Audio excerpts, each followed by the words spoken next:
My name's Carrie Conley. I'm the director of the administrative core. I'm just going to get us started with some kind of housekeeping items and some instructions. Obviously, emergency exit here, here, here. Bathrooms in the hallway on the left-hand side if you're facing, like you're coming in. And then I'm going to just ask my team to stand up if you are here in the room. Thank you. So these folks are going to be your guides for today. If you have questions, problems, issues, please seek out one of them. And while they're standing, I just want to take a moment to embarrass them and let you guys know that they have been working tirelessly for the past months to make this happen. So thank you. And one of the things that they have done this year that is a little unique is we're having an interactive component to the symposium today. So as you may have seen, we are doing lightning talk and poster scoring. So if everybody got this welcome in their welcome packet this year. So I'm going to go over some of the instructions for that. So it's pretty simple. So we'll start with the lightning talk. So this afternoon, as you're hearing the talks, you have the QR code with the name of the talks on the back of this sheet. You're going to scan the same QR code at the end of each lightning talk. That will bring you to the one that you just heard. And you're going to rate each talk. The scale is, 1, not so good, 10, outstanding. You don't need to be, an expert. Just basically, what was the clarity there? Was the main idea clearly explained? Was it interesting and engaging? And was the takeaway impact memorable and meaningful? So voting will open after each talk, and then please submit your responses before moving to the next speaker. You may want to take notes so you can recall as you're going on too. So that's the lightning talk voting. And then the poster presentation voting, that will be this afternoon. As you'll see, there's posters on the first floor and the second floor this year. There's a QR code at each poster. You'll scan that QR code, and that will open the voting platform. So same scale, 1 to 10, same kind of things that we're looking for. Clarity, is the message and key takeaway clear? The presentation, did the presenter explain themselves well? For the context, does the work clearly fit within the broader field? And then some good reminders. You can vote for all the posters you want. Just make sure you're submitting one response per poster, and take your time and evaluate, just based on your experience. Voting is open at the beginning of the poster session, and please submit your responses before the session ends.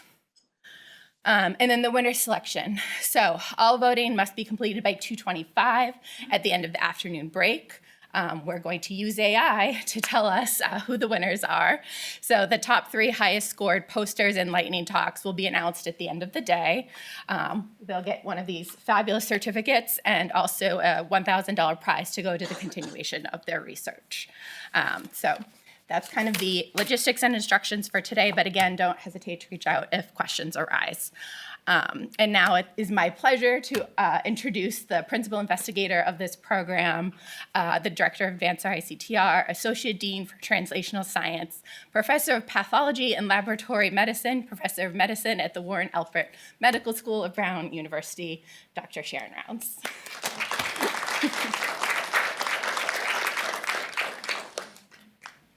Good morning, everyone. Welcome to what I believe is the 19th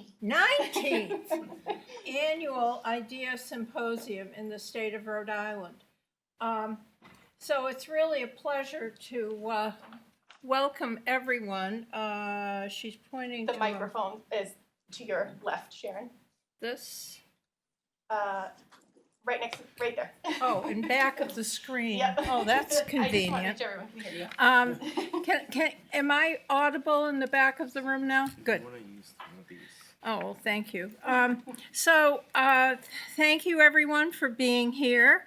I'm standing up here by virtue of my role as PI for Advanced Rhode Island CTR, but I want to make very clear that this symposium is absolutely a joint effort, not only Advanced Rhode Island CTR, but also the INBRI, located at the University of Rhode Island, the ECHO programs located at Brown University Health, and also I believe there's now 12 COBREs at various stages of development in Rhode Island. So this is really a remarkable group of investigators and mentors and leaders, all working to enhance the research infrastructure of our state.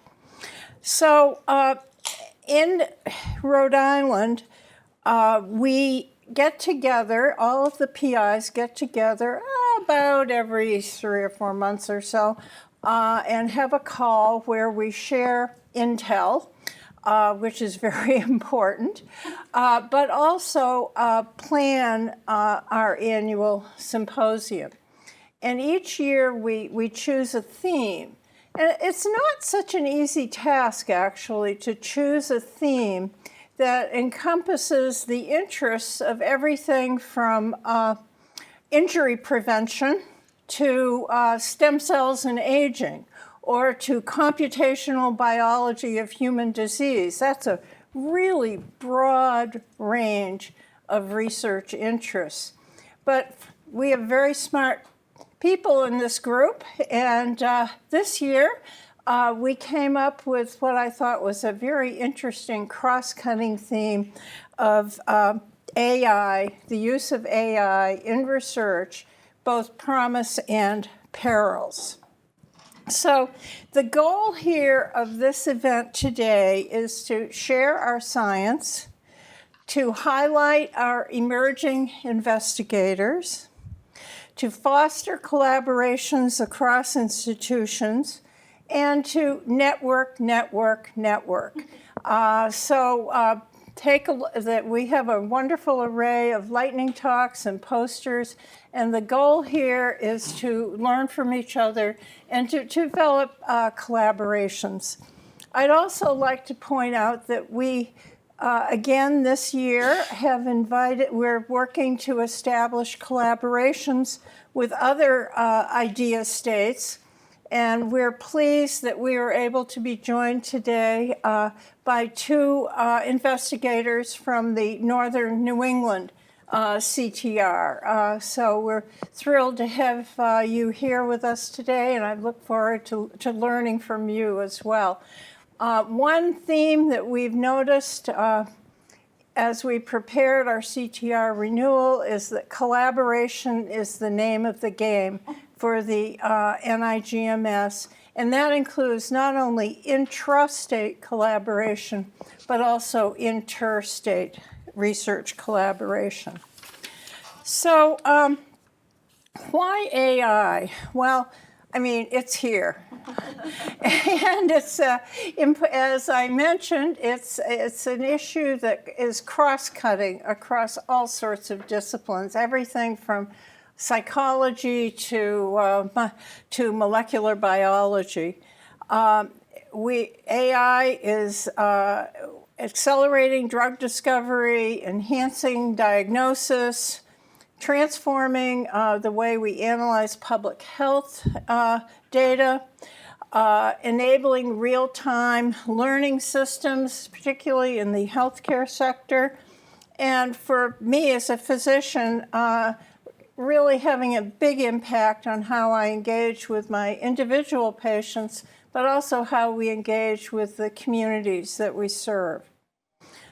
There's also responsibility with all of that promise. And we hope today to address some of the really burning questions in this area, like how do we ensure fairness and avoid bias? How do we protect the privacy of our research participants and also of our patients? How do we validate models so that we can trust them, especially those of us like me who are pretty naive in this space? And how do we make sure that the use of AI actually is synergistic with the human element? In other words, not replacing people, but enhancing the ability of humans to do better, both in research as well as so many other endeavors.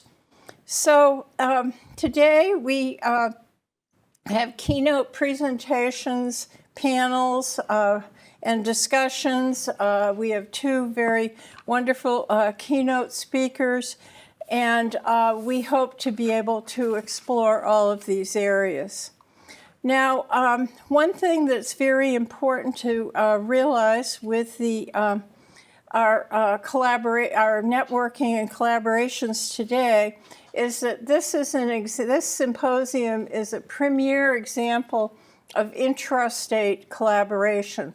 Brown University, of course, we're here, we're in a Brown building, but also the hospitals, Brown University Health, Care New England, the VA Providence, the University of Rhode Island, and all of the primarily undergraduate institutions that the INBRI at the University of Rhode Island services. So this is really a terrific opportunity to get together. I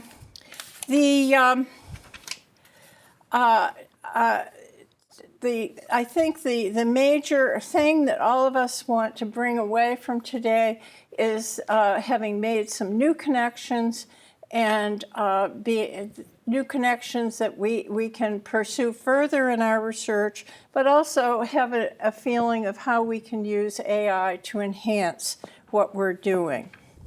So I now have a great pleasure of introducing one of the individuals who's been very important in supporting the development of the use of artificial intelligence, both at Brown as well as in the state, and that is our provost, Francis Doyle. He is Brown's 14th provost and chief academic officer, working closely with faculty and leadership across the university to enhance Brown's mission of teaching, research, and service. He's an engineer, scholar, and academic leader. Prior to coming to Brown, he was dean of the Harvard John Paulson School of Engineering and Applied Sciences, where he helped expand interdisciplinary programs and research initiatives, which is what he is doing here for us as well. His own research is at the intersection of engineering and biology, and exemplifies the power of translating fundamental science into real-world solutions for real-world problems. He's a member of the National Academy of Medicine, the National Academy of Engineering, and probably a myriad of other honorific institutions. So at Brown, Provost Doyle has been a strong advocate for expanding the university's research and strengthening interdisciplinary initiatives, and we're very pleased and happy that he has also been a terrific supporter of IDeA programs across our community. So it's my pleasure to welcome Frank and look forward to your comments on today. Oops. Wait a minute. You're still tethered. Somehow that got in my pocket. There. Terrific. Sharon, thank you for those incredibly kind welcome remarks. Great to be here with all of you. Super excited to kick off this IDeA Symposium. As you might know, and as you've heard, here at Brown, we're approaching how we use AI in research and teaching and operations, really guided by institutional values. And amongst those, we're committed to the pursuit of knowledge and understanding. And importantly, we're committed to openness and diversity of ideas, perspectives, and experiences. You've heard a couple of times about collaboration, interdisciplinarity. I often say that's the DNA here at Brown, that we really don't recognize those barriers, those boundaries. And I think this is as true of AI as anything. AI really exemplifies this opportunity.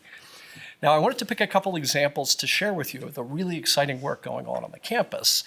And I feel almost like that parent who's being asked who their favorite kid is, which is a really difficult thing to do for the parents out there, because I literally have thousands of faculty and students doing amazing work. But let me cherry pick just a couple of really exciting things that are afoot here at Brown in the space of AI. And I'm going to start in the med school. Anchored in the med school is an amazing global collaboration involving scientists from over 25 countries on something known as the Human Arnome Project.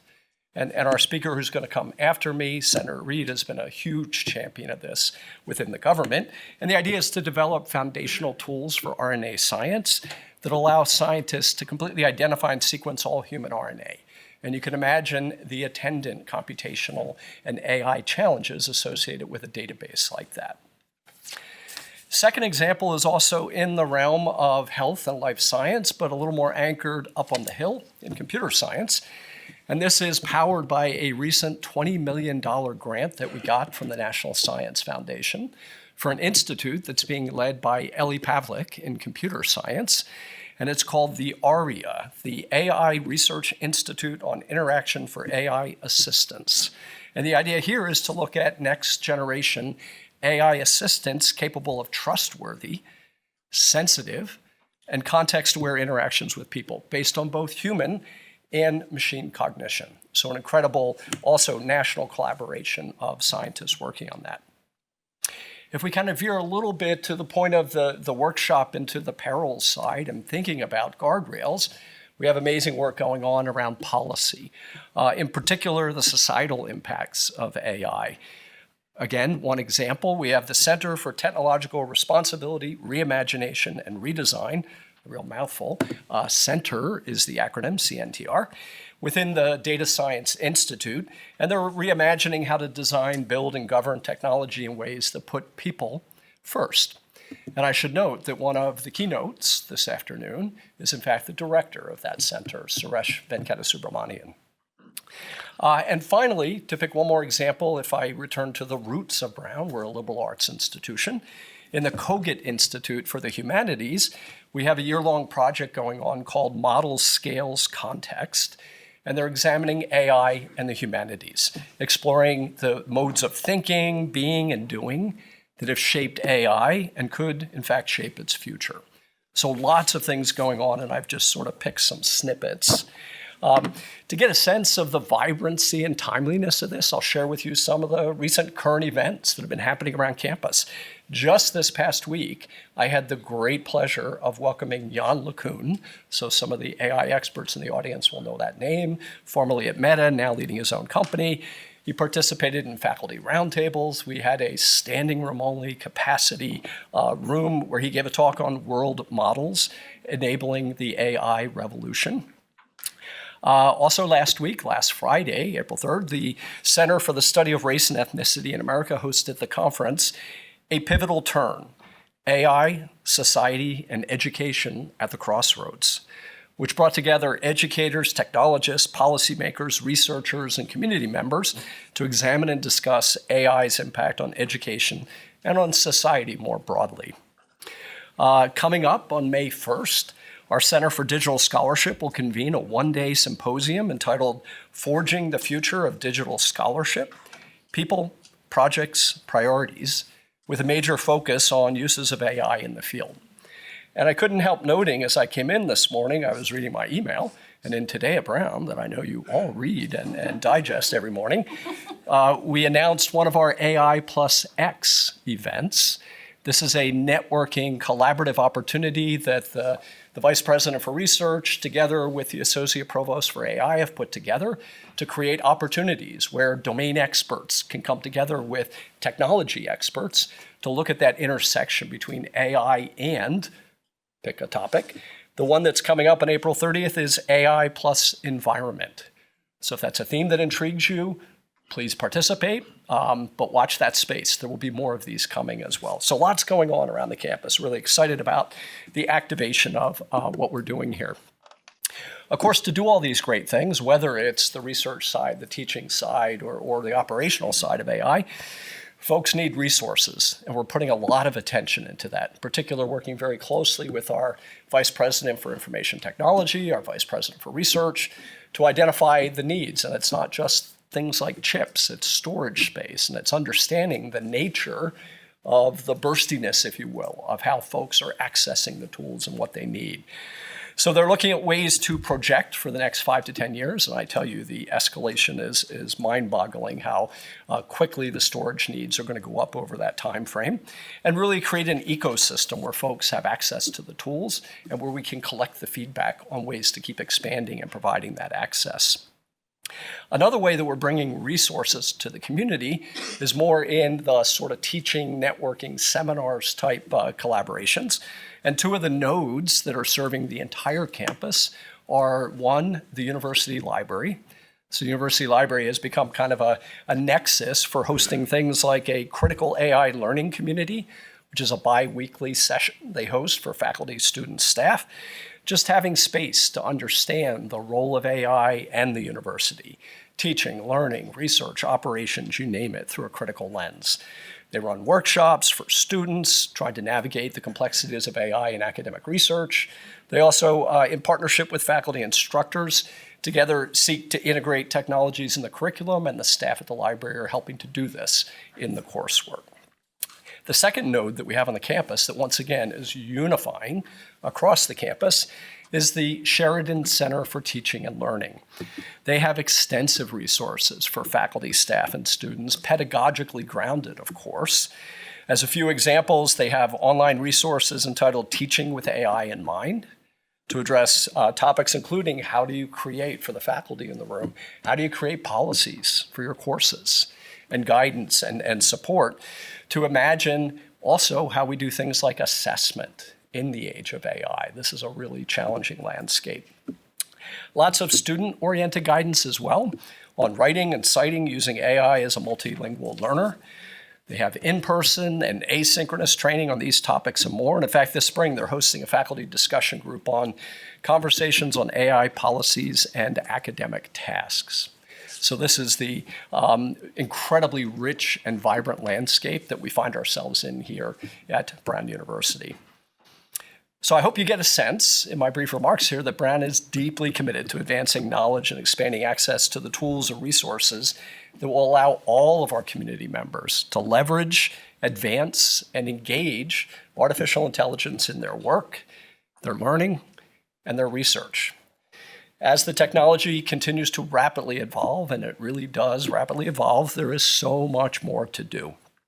So that's why I'm really excited to be a part of this symposium here today, where you're tackling both the promises and the perils of AI technologies. So I'm going to wrap up now and turn things over to Professor Ed Alpert, who will be introducing a distinguished visitor and very dear friend of Brown University. Thank you.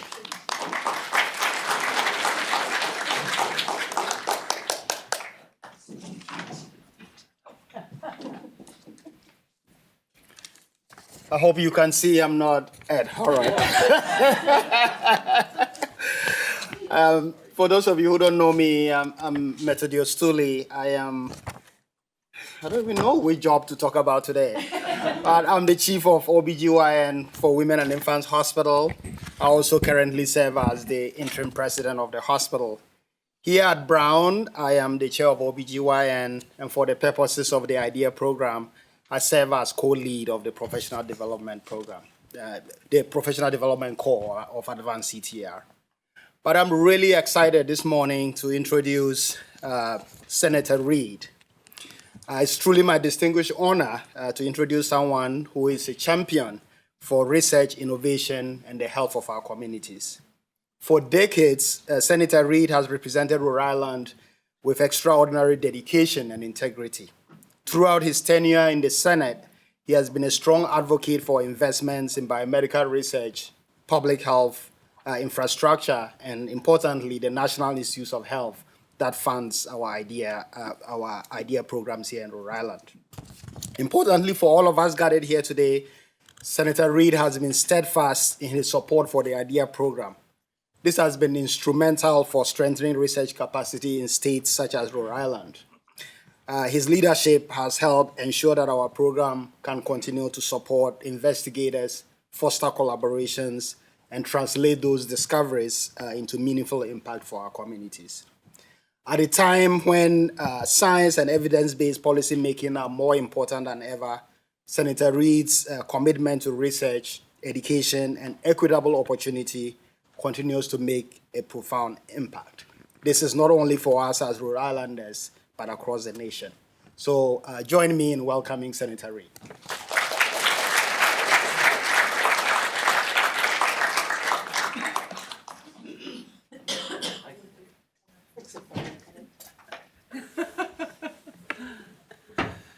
You didn't know I was that tall. Well, good morning. Thank you very much, Dr. Tooley. Thank you for that very kind introduction. It's an honor and a pleasure to be here. Provost Doyle, thank you for your great leadership here, and I'm delighted to be at the Warren Alpert Medical School. This is an incredibly important place for research, for discovery, and also for the economic vitality of this state and this region. So you are really the future, and it's a positive one looking around. Your biomedical research is actually key to many of the challenges we face.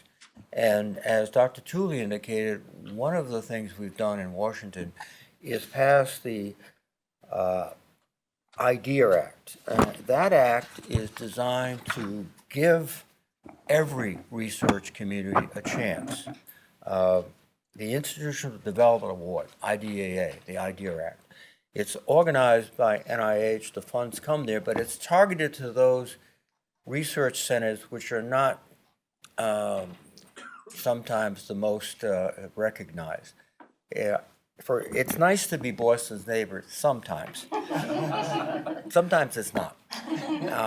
And the reality that gripped us when we passed the IDEA Act was there's an extraordinary amount of talent that is not residing in Boston or Ann Arbor or any place else.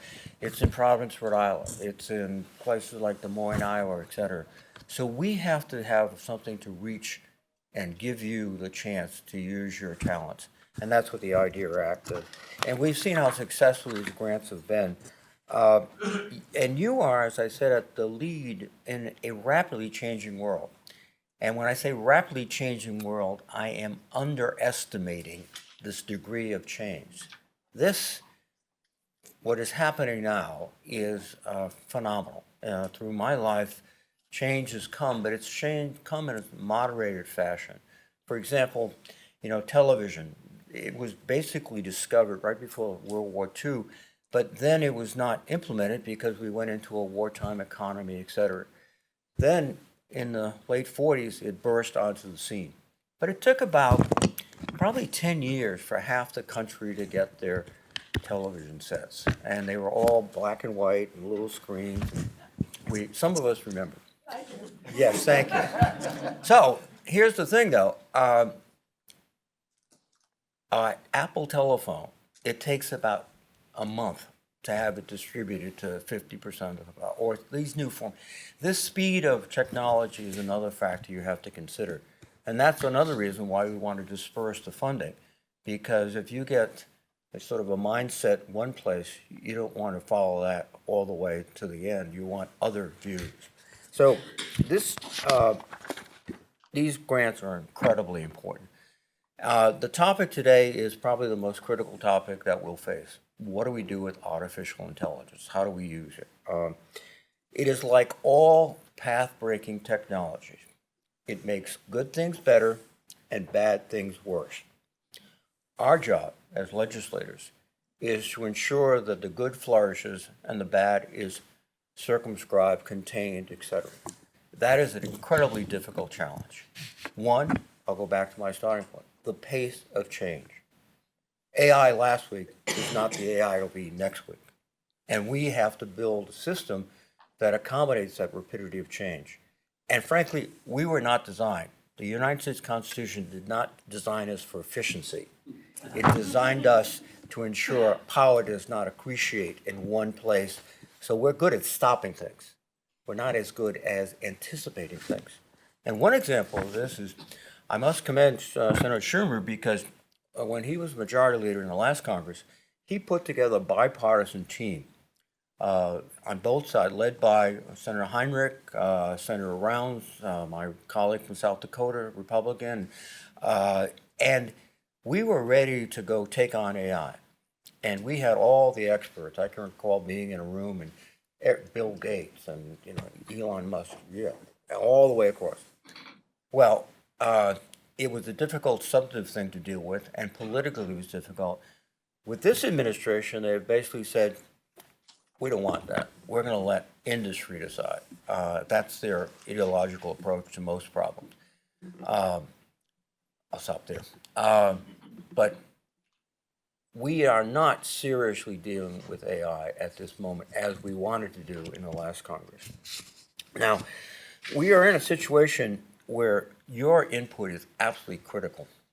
In fact, I'll give you a little piece of advice. When anybody in my position comes up and tells you he or she knows all about AI, take it with a grain of salt. No, probably a ton of salt. This is so complicated, so fast-moving, et cetera, that it's difficult. That's why your expertise is absolutely critical, and the results of this conference today are going to be widely looked at. One of the problems we have, too, is at this moment where we need the peak of scientific research, the administration is cutting back on resources. This is both, it's political, it's ideological. They want to punish people who don't think like them, or perhaps people who think. It's a situation that's very critical to us because not only does it undercut our research at a time we need more of it, it also is a big boon for our friends in China and other places who will seize on these issues very creatively and, as you well know. So we're in a situation where we have to keep fighting for these resources so that you have the money to do the research. Now, before I conclude, I want to stop back and give you a sense, a feel for what's going on in D.C. at the moment. First of all, the budget cuts are astronomical. We'll have to push back on that. But as far as AI goes, one of my perspectives is I'm the senior Democrat on the Armed Services Committee. And one of the issues that's come to us is the Anthropic issue. You might have followed in the newspaper. Anthropic basically said, we cannot allow you to use our system, Claude, which DOD is using throughout the process. We can't let you use that if you're going to do mass surveillance of American citizens or fully autonomous weapon systems. It seems like a reasonable request. Secretary Hegseth, who is not at all reasonable in my view, decided that, and it's a political move, that he would not only throw Anthropic out of the Department of Defense, and by the way, we're using it today in Iran. In fact, it probably accounts for the tactical successes we've had in part. But he's going to declare it, Anthropic and its system, as a danger to U.S. security and eliminate any use throughout. Now, it sets up kind of a dilemma because we're using it today in Iran, but yet it's a national security threat and no one can use it. Duh. It's politics. But what we have to do now in the National Defense Bill is we have to go ahead and, first of all, ensure that they do not use it for surveillance of American citizens. And interesting enough, it all turns on the legal definition of surveillance. That term was coined way before AI. So surveillance was, yeah, you got a guy with binoculars looking, okay, you can't do that. However, can you buy or can you get from DOJ information on every American citizen and then use AI to find out what you want to find out? Is that surveillance? Those are one of the practical problems that we face right now. As far as the weapon systems go, that's a very difficult problem also because we're in a situation where the time from identifying a target to hitting a target is now less than a second in some cases because of this AI technology. It is so good at doing things like that. So we have to figure out how do we categorize weapons, how do we control those weapons, et cetera. And we're going to try that this year, but that's just one example of what we're dealing with. And it's certainly not a general solution to the AI issue. It is a particularized solution. Two other points I want to make. When you get into AI, and you will, very quickly, particularly for these Gen AI systems that act as agents, the question is, how do you impart our values to these systems as well as just our intellectual capabilities? And that gets into a whole issue that all the neurologists here are going to have to deal with. What is consciousness? What is human consciousness? Do we bestow it on the machine? Do we understand it? And then the most difficult one, I think, practically speaking, is we would assume that a system that can act independently has a moral compass. How do we put that moral compass in? From a legislative, governmental perspective, what compass do we use? We have profound problems. And as I said, we're not the most adept, because of our constitutional configuration, of dealing with those problems. That's why we need your input. And that's why this conference today is so vitally important. I want to thank you all. You all make me very proud of Brown University. And it allows me to forget the fact that I was denied admission to Brown as an undergraduate. Well, that was a little thing. Thank you.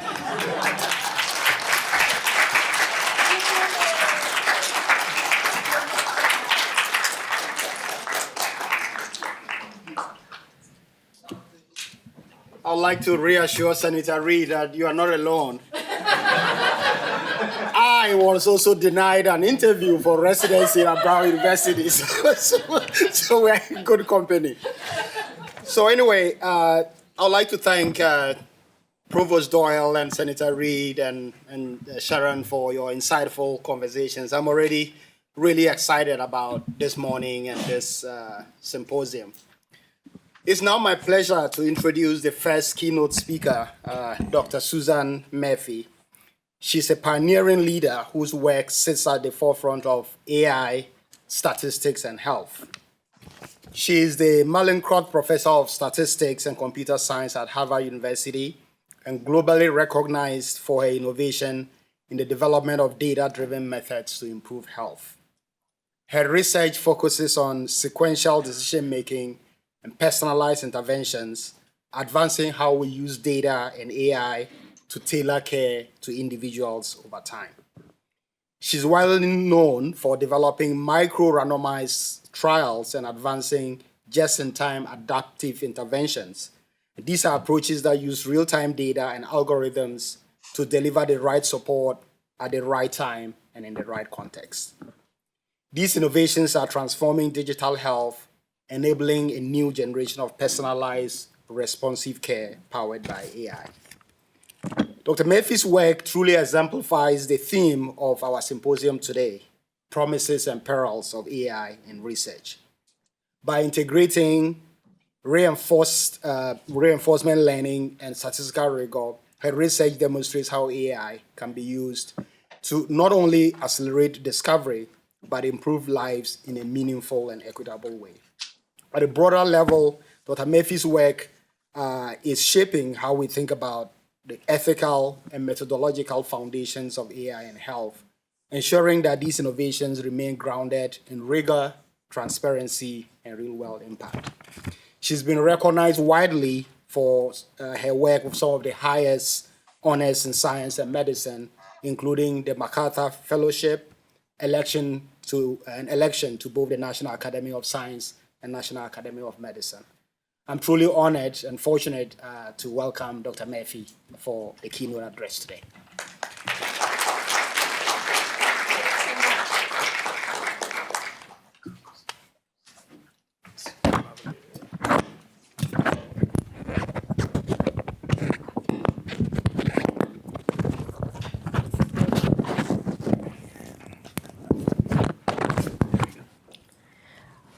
So how do I turn it on?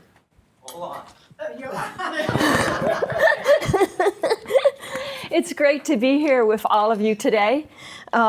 It's quite exciting, actually, to hear learn about all the AI that's going on in Brown. I know the senator spoke, and I heard from other people about how Brown is receiving these special grants because it's supposed to be, the Rhode Island is receiving these special grants because it needs a lot more support. And in my opinion, Rhode Island is at the top, man. So it's keep that a secret. Okay, so I'm hoping, oh great. Okay, so now we're gonna start. So I'm gonna talk about reinforcement learning. Thank you. Reinforcement learning is a way in which one can optimize decision making, and we're particularly interested in online reinforcement learning. And these icons illustrate different studies in which we've implemented these types of algorithms. I'll speak about that shortly. I just want to mention most people, when they first hear about digital interventions of various types, they realize there's going to be sensors, different types, maybe wearable robotics, electronic toothbrushes, and so on. But normally these interventions have many different components. And each component is aimed at helping individuals in a different way. And each one usually involves sequential decision making. So even though today I'm going to only speak to you about one particular component, I just want you to keep it in your mind. It's not so simple. We're just zeroing in on one particular type of intervention component. And today I'll focus mainly on interventions for people who had an adverse cardiac event. Reinforcement learning is all over the place now in our society. It's, every time you go on the web, you see all these ads. It's being used to determine the ads that are served to you. It's also being used in online education. It's used to train large language models. But today what we're going to see is I think this is a simple way to look at reinforcement learning. This particular setting allows one to look at reinforcement learning from a simpler viewpoint, and you get a better conceptual understanding of what's going on under the hood. Here's the little schematic that one usually sees when someone is talking about these types of algorithms. There's an RL agent. This is where all the software, you can imagine a software is going on, different types of learning algorithms. And that algorithm, this agent, it's called an agent because it has an agentic aspect to it. That is, it makes decisions and it enacts those decisions in life. But in the case of digital interventions, it's a really simple agentic agent. So it really helps you see the issues at a basic level. After these decisions are made, in our case, these are digital interventions, so these are decisions intended to support an individual. Then the individual behaves in a particular way. This produces the state of the individual. It's not only their behaviors, it may also be their mood, their internal state as well. And, and there's a reward that's given to the algorithm. So this is typical with these agentic systems, that they have a goal they're trying to achieve. And the design of this reward is absolutely critical. It's what encodes how we want this agent to operate. Okay, and then again, the individual's behaviors, potentially internal states, are then passed back to the agent, and this whole cycle repeats itself over and over again, with the goal in the digital intervention space of helping the person accomplish certain types of healthy behaviors. So we've implemented these reinforcement learning algorithms most recently in these 3 different settings. One is in heart steps. It's very hard for me to focus on this slide because I'm so focused on that little rabbit. I hope you're okay with it.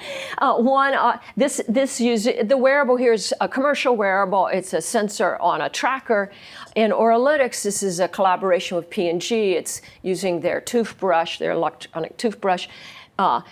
And in MyWaves, this is for young adults who are ingesting too much cannabis and it's starting to cause trouble in their life. And it's trying to help them reframe their use of cannabis.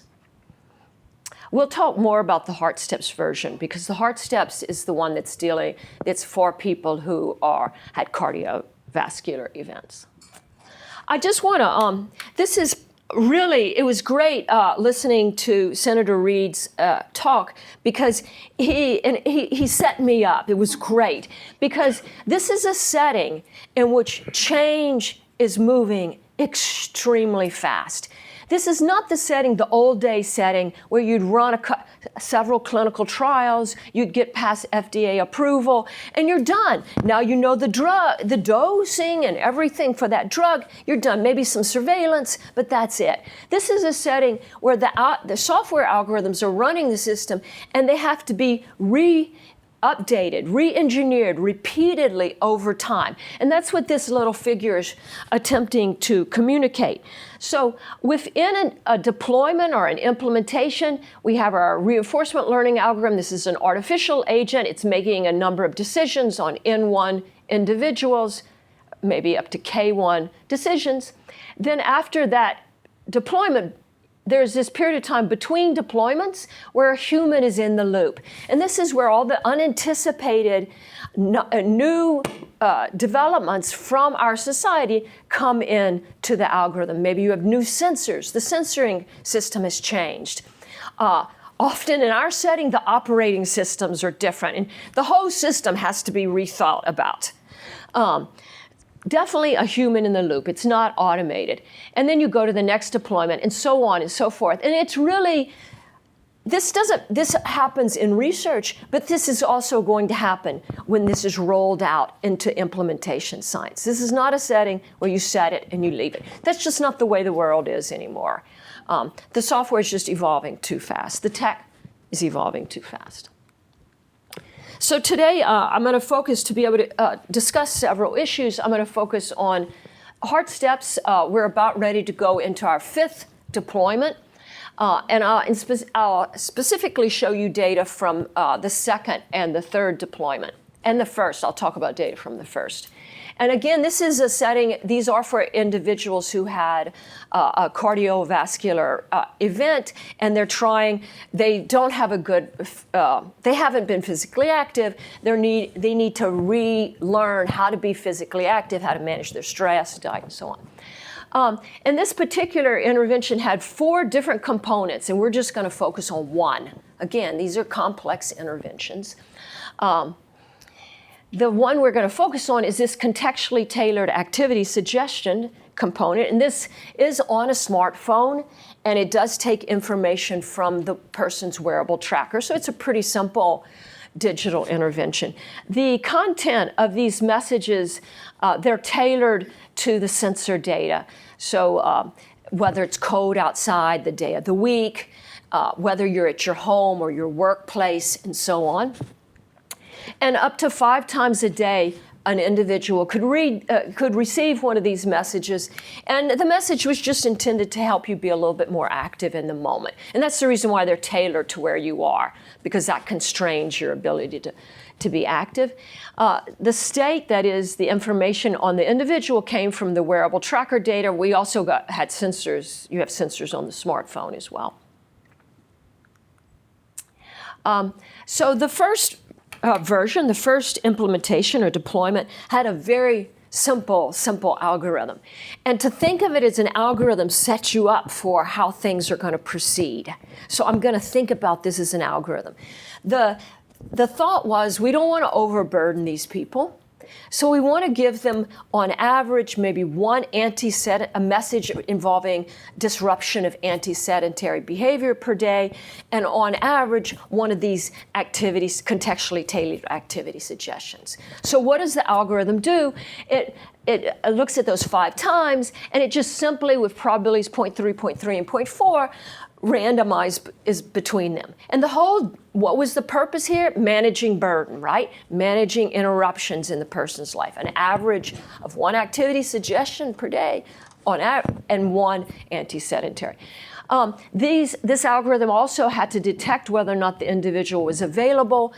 If the individual might be driving a car, the algorithm wouldn't even bother the person for ethical reasons. If the sensors on the tracker had indicated that the person had been recently active, again, why bother this person? Why ask them to go be active? It just doesn't make sense. So that constrained whether or not you would even deliver. So again, a really simple algorithm, no learning at all. It's completely pre-scripted ahead of time. But now you go to the next deployment. You're in between deployments, right? You can look at that data, and as we did, and it turns out early in the, so 42-day intervention, 6-week intervention. So early on, when someone received these activity suggestions compared to when they didn't, it just grossly increased their physical activity. It was amazing. You know, it was really big. We felt great. It's great for obtaining another grant, and so on. However, about halfway through the study, remember, it's a 42-day study, about halfway through, nothing is going on. What's happening? Well, of course, a lot of qualitative interviews took place after the conclusion of this study, and it was pretty clear people didn't even see the messages anymore. They didn't even perceive it. They didn't perceive burden so much. They just didn't see them. And this is habituation. This is well known in psychology to be a problem, habituation to repeated stimuli. Oh, that QR code is, I think it's to the paper that talks about this result. There was some indication that activity suggestions delivered when you were in a structured environment were more effective than when you were out and about. And if the dose of prior to, if you hadn't been receiving a lot of notifications recently, there was some indication that the activity suggestions were more helpful versus not. There was no evidence at all that these anti-sedentary messages, I don't have a picture to show you, but in the qualitative results, it was very clear the participants loved the anti-sedentary message. They were prompts to stand up and roll your shoulders, stretch your arms. They loved them. Absolutely no evidence in between deployment that they actually did anything. None. But people loved them. So what do? You think, well, engagement. You want people to get something they want, right? And if they enjoy these anti-sedentary messages, we should continue to. So we developed we decided to keep them. So here's our conclusions. We're going to keep those activity suggestions. They were efficacious for some period of time. We have to deal with habituation, though. And this is where the online reinforcement learning algorithm comes in. And then there was a separate algorithm for the anti-sedentary messages. I won't even speak about it today, but it was also an online learning algorithm to provide anti-sedentary messages, not to help people move more, because that didn't seem to be the case, but because people liked them and to stay engaged with the intervention. Okay, so let's talk about this. I want to set us up so we can talk about the reinforcement learning algorithm. So here the decision times, 5 times. These 5 times a day, they were different from one person to the next. It was related to how that person, when they ate breakfast, when they went to work, and so on. So there were 5 person-specific times per day. State is the data that's accruing in real time on an individual, and you can see it's constructed here, in this case, from the wearable tracker data, also from smartphone data. Recent engagement has to do with, there were other components that you could self-monitor your activity, and engagement was, were you self-monitoring your activity or not? And then what we focused on was whether or not to deliver this contextually tailored activity suggestion. Remember, the content is tailored to the sensor data on the individual. But the RL algorithm in this setting is just, should we interrupt the person and attempt, notice my language, should we interrupt the person and attempt to provide support versus should we leave them alone and let them continue their normative behavior? The algorithm's reward was a 30-minute step count. This was very contentious. I can speak to it later, how one might think about this reward. And in fact, we actually engineered this reward further, which I could also speak about. We'll get a little hint of it today. Again, let's go back to our picture of a reinforcement learning algorithm. So the agent at the top in the blue box, this is where the software, there's a learning algorithm that's inside this blue box. It's learning about the individual. It inputs the individual's current state, and you see a list of variables describing the person's current state. The agent then has agency. It decides whether or not to send one of these contextually tailored activity suggestions or not. And then the individual behaves in a certain way. Maybe they don't do anything, whatever. And that information is included in the next state of that individual. And the algorithm then gets a reward. The reward should reward the algorithm for making good decisions that help that individual be more active in the near time. So I want to give you a high-level view of reinforcement learning algorithms. And this is anytime you see an online RL algorithm, pretty much these two elements are there. And of course, if you have a ton of data, like in the tech world or in your wellness setting, you may be using very sophisticated algorithms, very sophisticated learning algorithms. Perhaps less so if you have less data. It really is data dependent. But nonetheless, you have these two elements. The first is a learning algorithm. This is an algorithm that processes the data as it accrues in real time. It collects the data on the individual, and it makes forecasts. It makes a forecast of whether or not, if you would provide an activity suggestion to that person versus if you don't, is that person likely to be more active? That's what it's doing. It's making predictions instead, forecast predictions. And the data it uses is the individual's state data, whether or not they got messages, how frequently they did in the past, and the prior rewards. It outputs estimates of parameters in this prediction, and it outputs a measure of uncertainty. In the best case scenario, in my opinion, it also outputs uncertainty in its forecast or in its prediction. That would be in the best case scenario. We want that to happen. So if you're working with someone and they don't say they're going to output, their learning algorithm does not output an uncertainty measure, you want to press them on this. So what happens then with the output of this learning algorithm is it goes to the optimization algorithm. So the optimization algorithm takes in the estimates, that is the prediction of whether or not it's useful to send a suggestion at this time, and the uncertainty in that prediction. And it inputs the current state of the individual, where they are, day of the week, and so on. And that optimization algorithm then makes the decision, should we intervene on that person at this time? Should this agent intervene on this person? And it delivers the action. In our case, send an activity suggestion. So we're in a very simple world.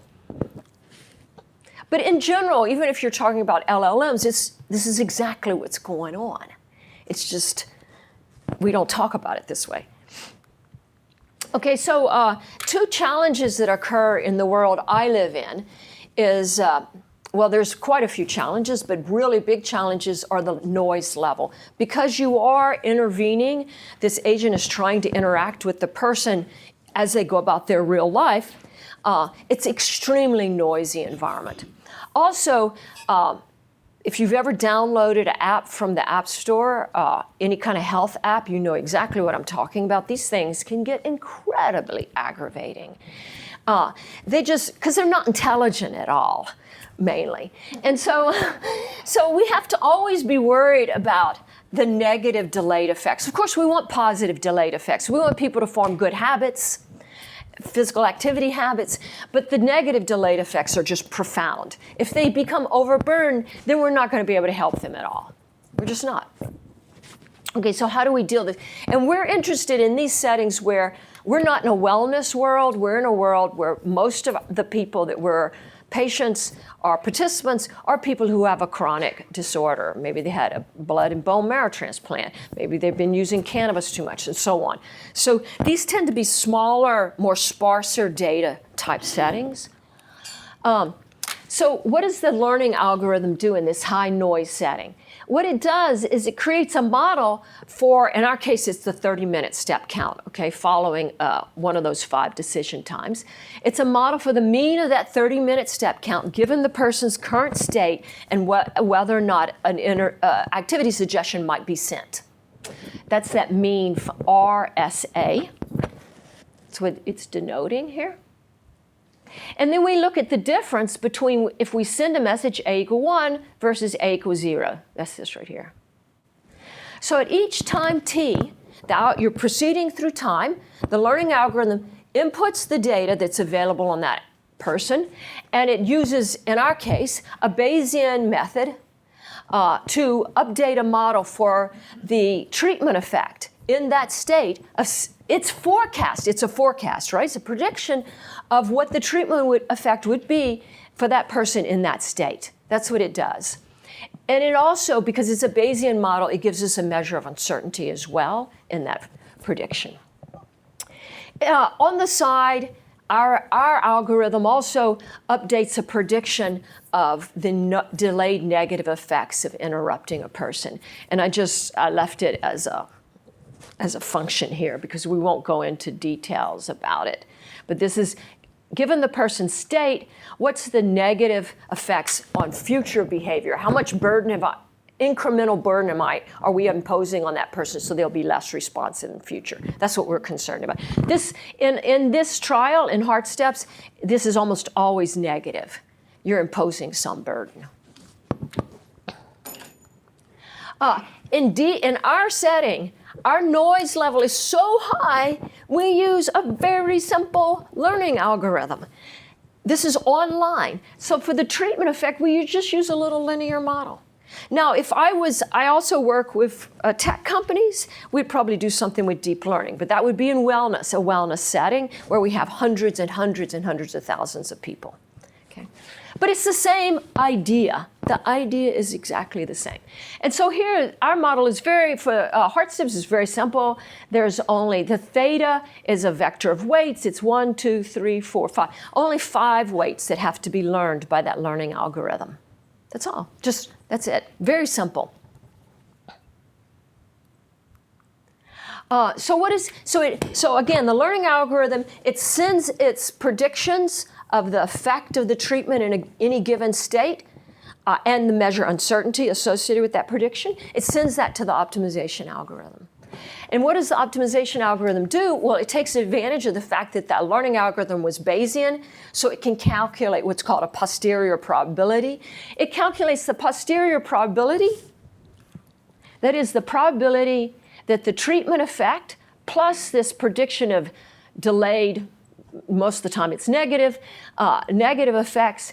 It calculates the probability that treatment effect plus the negative potential future delayed effects is greater than 0, given the data that it has seen so far.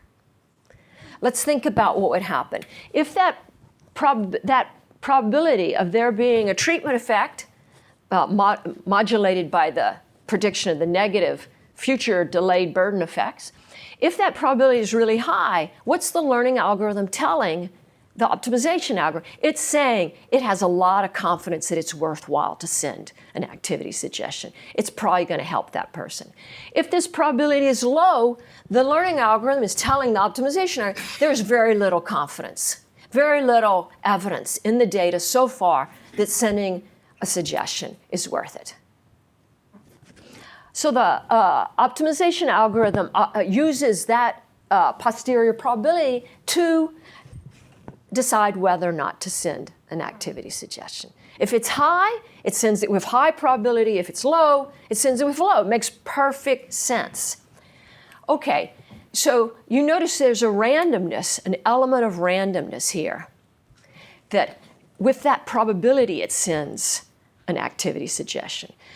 in most of AI, there is a stochastic aspect to the algorithm. And in this particular setting, the algorithm is so simple, we see it immediately. You and I see it immediately. You calculate the probability, and then with that probability, you send an activity suggestion versus not. I'm going to come back to this stochasticity, algorithmic stochasticity, shortly. So what is our algorithm in the case of V2, V3, and V4? Other aspects of the intervention changed across these deployments, okay? We use a Bayesian linear regression. Almost all our algorithms, even the ones that are not linear regressions, are Bayesian, because that is a natural way to update information as data accrues. And we use what's called posterior sampling. And here you see the little decision rule. If individual state is S, that's the characteristics of the person at the time, then deliver activity suggestion with probability according to that posterior probability. So it's pretty simple. So here's some data. This is really, I remember when I first saw this data, I was pretty excited. This is from V3, and V3 went on during the COVID pandemic. So I'm going to talk to you about it.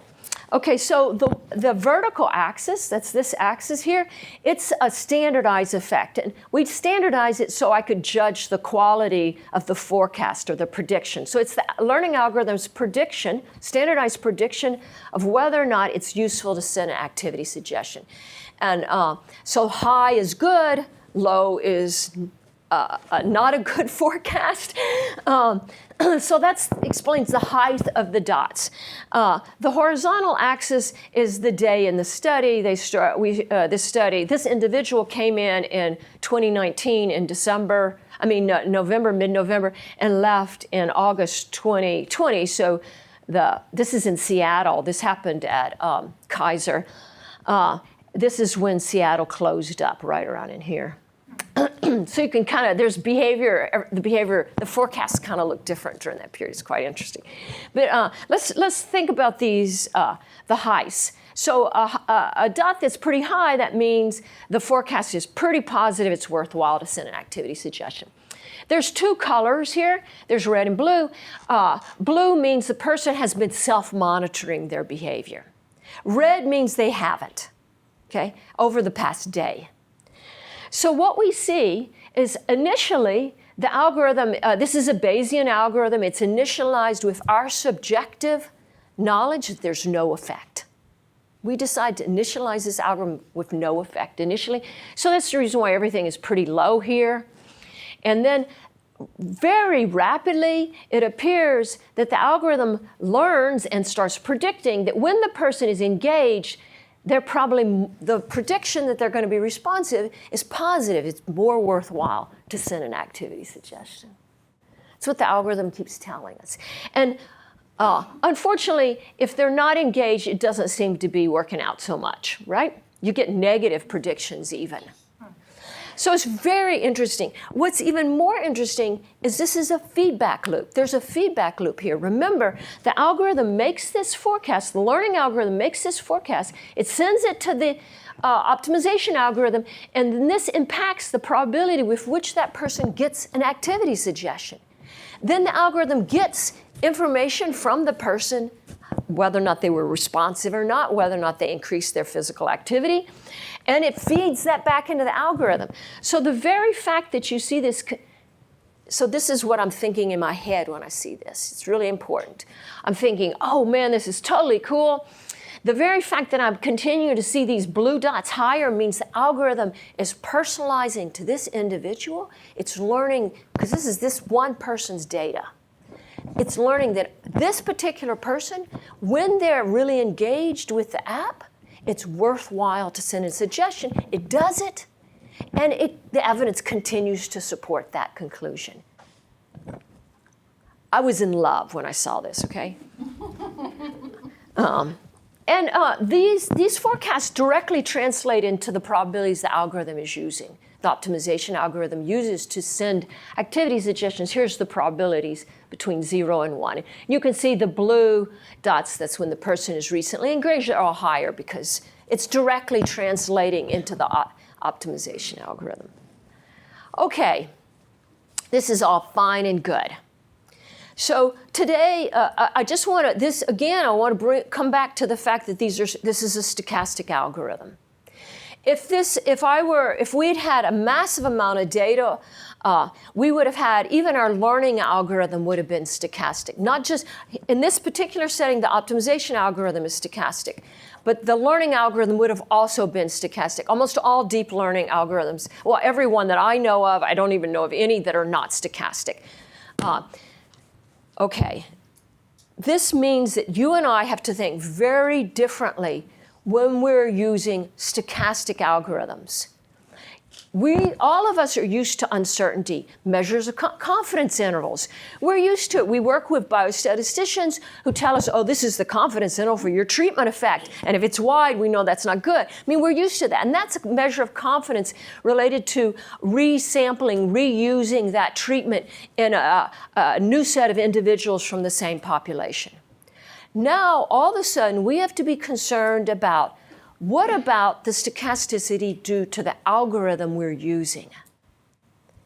And all of the modern AI algorithms that I know of are stochastic. Again, we've got to start thinking about that. And here we're doing it in a very simple way, because we have a very simple way in which stochasticity is injected, and that's via the optimization, the choice of the activity suggestions. Okay, so that's what this part is about. We're examining the algorithm. That's me, except she doesn't have gray hair. Okay, so during this trial, there were 91 people. This algorithm was run separately on every single person. So it's going to learn on every single person. The whole objective is that it learns. It tries to maximize physical activity by each person. It tries to learn when is it worthwhile to send that activity suggestion to that person. And we use posterior sampling. That is, if the posterior probability of the treatment effect is high, you're more likely to send a suggestion. And if it's low, you're less. That's where the stochasticity is coming in this particular algorithm. Is the evidence, like that graph I showed you, that was so very striking, is that simply due to stochasticity in the algorithm? You have to ask that. Indeed, in my lab, we're building a number of prediction algorithms, and there the stochasticity comes from how the algorithms are initialized. And we have to ask the same question. Is the performance of the algorithm we're looking at, how much is it influenced by the stochasticity? Okay, here's someone sent this to me. So, is the evidence of learning simply due to stochastic selection? Okay, you go to your accountant, you ask him, let's look at our random number generator. The random number generator says it's supposed to generate 0 to 9, okay? Each one with probably 1/10, 0 to 9. And you go to the random number generator, and it goes 9, 9, 9, 9, and so on. Is your random number generator, is it broken? Is it sending you a signal that it's broken? Or is it just random? Just chance, man, chance. That's the question. That's the question here. Okay, so here I have two graphs, very similar to the last ones I showed you. Here's an individual. Both of these individuals are in V2, so they're only 3 months. And here you see the standardized predicted effect of the activity suggestion. So that axis is between -2 and 2. And the whole graph starts at 0 because they're initialized. We don't expect the activity suggestions initially to have any impact on the person. And then it looks, lo and behold, on this person, regardless, this is variation in their recent physical activity around the same time. Regardless of what their variation is, the algorithm is forecasting that they're going to be very responsive to an activity suggestion. It uses that, and apparently they still are. It just looks glorious, man. This is a person it looks like we should just always send activity suggestions to. Because you have this feedback loop, and the algorithm keeps telling us, yes, it's worth it, send it. Right? Here's another person, a second person in that study. Again, that person starts with forecast close to 0 because the algorithm is initialized with no effect. And then shortly thereafter, you get this divergence, a gross divergence, where the algorithm forecasts that when they haven't been very active, a lot of variability in their activity around that time, it's worthwhile to send an activity suggestion. And it acts on that. It sends that activity suggestion with higher probability, and it gets the person's responsivity, and then it updates its learning. And it also gets the suggestion when the activity variation is high, it does the same thing. And you get this bifurcation. So you think, whoa, this is really nice. In the first case, the algorithm's learning this person is incredibly responsive. It's worthwhile to provide activity suggestions in general. In the second case, you get the impression, this algorithm is learning that you should only provide the activity suggestions when this particular person has not had a lot of variability in their physical activity around that time. And this seems beautiful. Are these a series of nines? That's the question you have to ask, right? You got to ask that.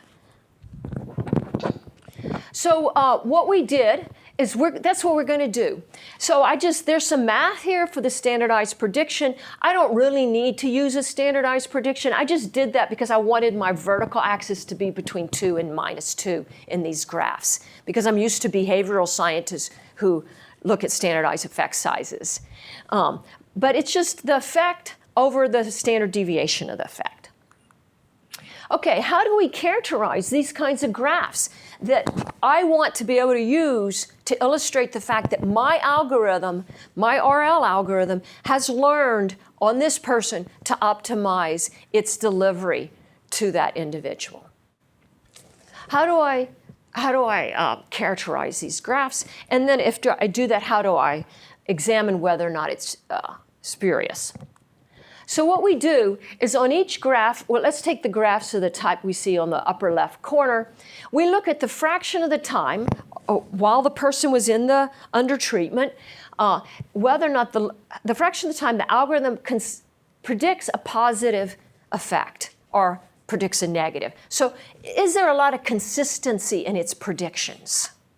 Does it routinely predict a positive effect? And you can see from that graph in the upper left corner, this is a case on this person, that algorithm consistently predicted a positive effect of sending an activity suggestion. And we calculate the number of people, there's 91 people, who have such fractions greater than 90% of the time. They get such great predictions, and it looks like you've really figured out what to do. We do something very similar for people who look like this. We go through our 91 people. We see that 18 people have graphs very similar to the left graph. That seems cool. Maybe the algorithm's learned on 18 people that it's really worthwhile to send these activity suggestions. We have 39 people who have a graph very similar to the one on the right. Maybe the algorithm's learning some universality about a certain subset of the population of the 91, right? It just seems really interesting. Okay. Well, we got to ask, are these graphs just completely spurious because we are using a stochastic algorithm? We should all be doing this, right? Every time you get involved with AI, you should be asking this question. Are your results spurious due to the stochasticity in the algorithm? So here what we do is we construct, it's essentially a digital twin. We design a model for every single one of those 91 people so that we can produce output for that person under certain types of scenarios. The first scenario is there's absolutely no effect of that activity suggestion at all. So we develop a model for every single person using their data that incorporates this case of no effect of that on that person. We do the exact same thing for case 2. There may be a treatment effect according to that person, depending on that person, but there's certainly no interaction between the variation and the treatment. Okay, and then what we do is we run. Now we have 91 simulated people because for each one of these cases, and we can run our RL algorithm repeatedly on these. And we do it 500 times for every single person. So this is the critical thing when you have stochasticity in your algorithm, is figuring out a way to rerun it over and over again. And here, because this is an agentic algorithm, it's acting on the person, it's influencing how they behave, you have to create more of a digital twin to do that. So we do it 500 times for each person. On the left-hand side, we have 500 simulated trials of 91 people. They're all simulated under the ground truth that there is nothing going on. There's no treatment effect at all. It's not worth it to send this activity suggestion. 20% of the trials had more than 18 people with such beautiful graphs. That's a row of 9. That's way long. This is not evidence. We can't say that the algorithm on these fraction of people really learned something. 20% of these trials had more than 18 people with similar graphs. Let's go to the right-hand side. So here's a different ground truth. Here, different people could have apparent treatment effects, but there's no interaction of prior physical activity variation with treatment in this on the right-hand side. You have each of your 91 people, you run the algorithm 500 times on each one of the 91 people, so you have essentially 500 trials of each of 91 people. None of the trials had more extreme values, more than 39 people who had a beautiful graph like this. So now all of a sudden, oh yes, now we believe there is preliminary evidence that the algorithm actually did learn something on some subset of people. Because we handled the stochasticity due to the algorithm itself. That's the critical point. We're assessing, it's not only lack of confidence due to different samples from the same population, but it's confidence due or lack thereof due to the stochasticity in the AI algorithm. Now we're going to the next Heart Steps V2. I can't remember when I'm supposed to start. Stop. It must be really soon. You can go to the end of your presentation, then we'll do questions.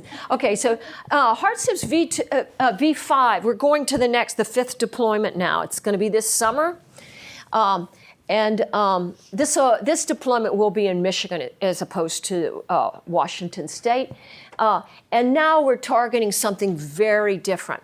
We're trying to change, we're still having activity suggestions in the usual, but in this fifth deployment, we want to change how people self-identify themselves. We want them to begin to self-identify themselves as active people. This is a much harder task, but it's thought to be really important for maintenance of behavior change. And so now what we're, the little rabbit, this gives you a little, I don't know, maybe it doesn't give you a burst of joy, but it definitely gives me a burst of joy. And it's supposed to give you a burst of joy at the same time you get a suggestion about how you might walk. It's trying to pair a burst of joy with taking a walk. And there's other components of this algorithm too. I don't want to be overly simplistic. So here, the goal, I know that this is the end of my talk. Now we have to somehow bring behavioral theory in here because we're targeting maintenance of behavior change. And this is called a directed acyclic graph in computer science and statistics. And what these directed acyclic graphs do is they encode expert knowledge of how their intervention should be impacting the individual. This graph, it's a simplified version, but we spent an enormous amount of time working on this graph with the intervention scientists because it's intended to encode the mechanisms whereby their intervention should impact the person. How do we use this in reinforcement learning? This is a really interesting question. This is what we're engaged in now. Lots of people work on projects like this. There's software engineers here. Pedge is here. He's our intervention scientist. There's electrical engineers. There's a dental surgeon, behavioral scientists. Does in general tend to be big team science. And it's glorious. I love working on these big teams. Thanks.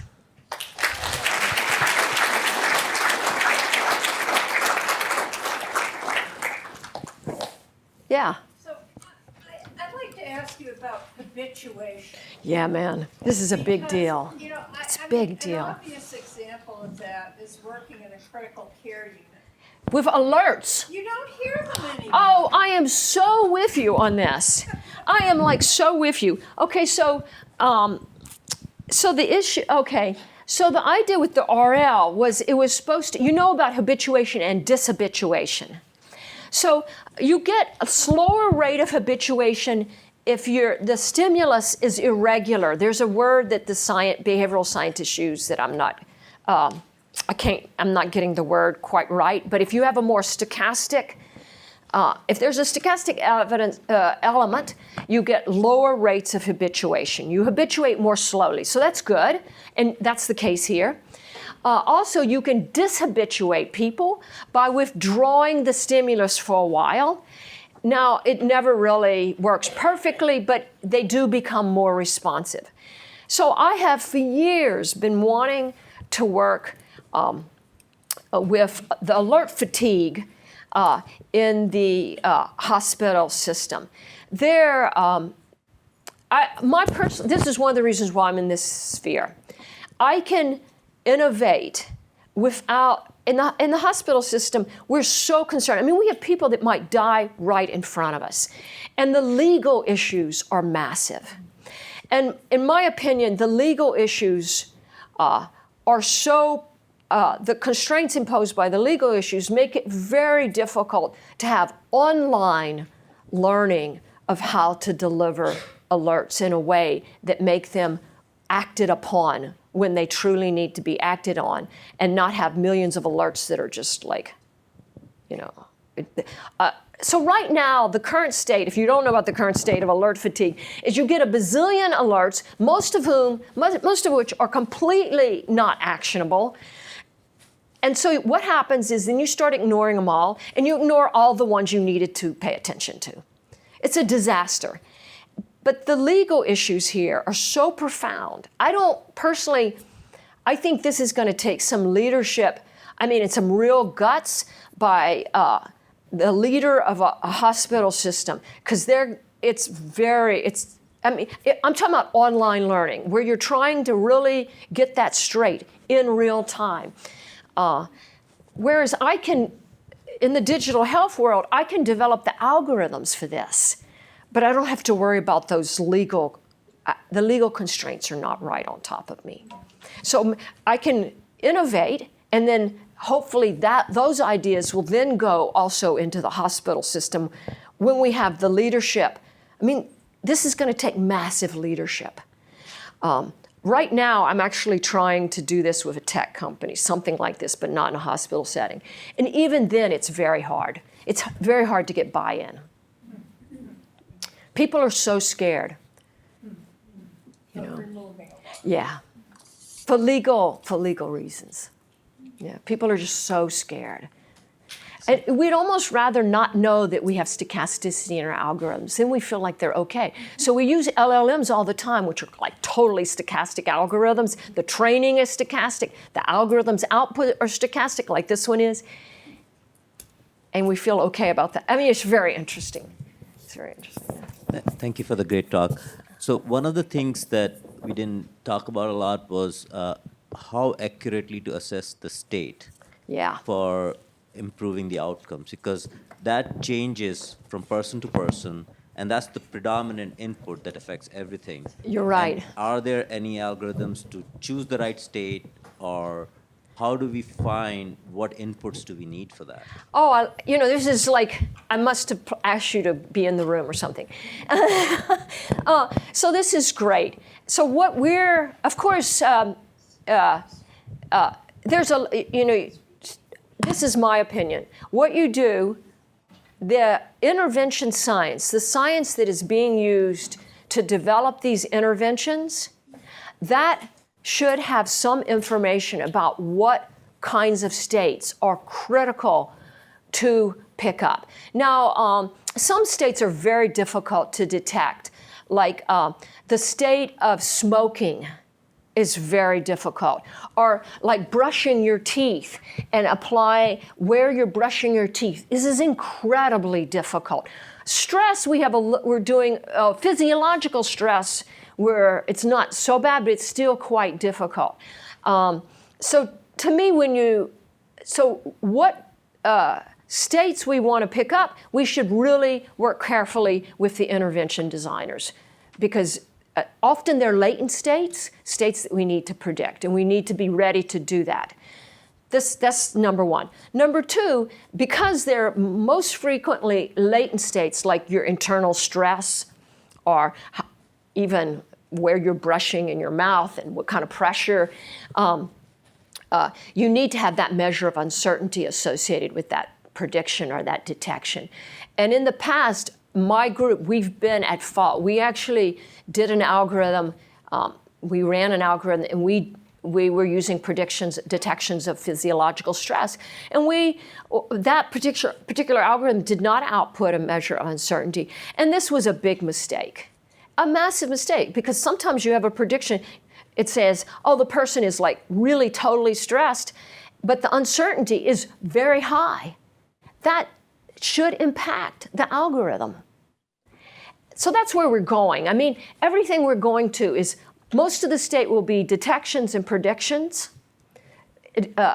with labels identified by the intervention science, meaningful to intervention science, but will provide a measure of uncertainty associated with that. Thank you. We're going to allow one more question.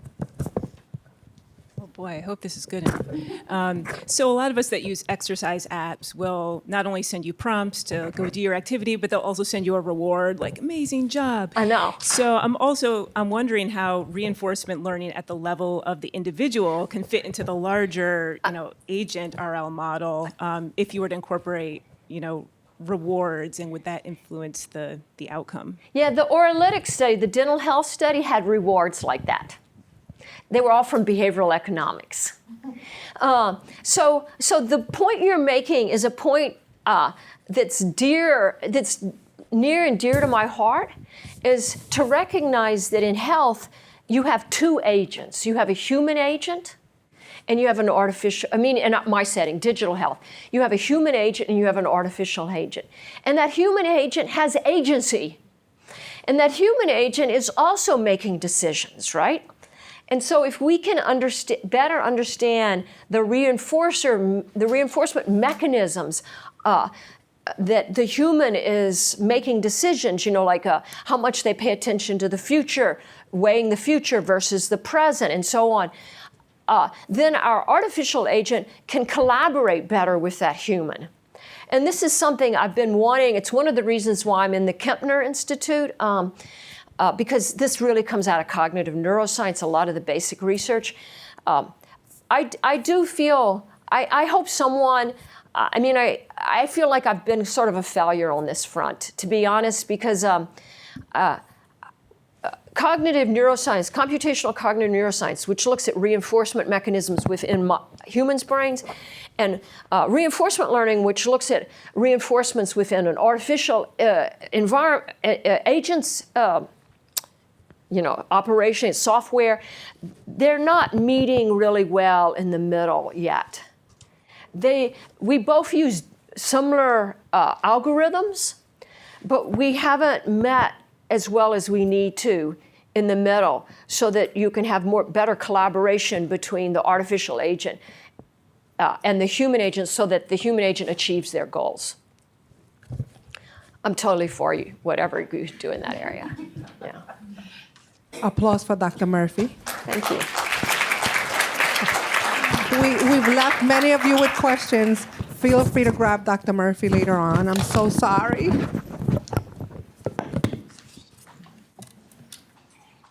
Thank you so much. That was terrific.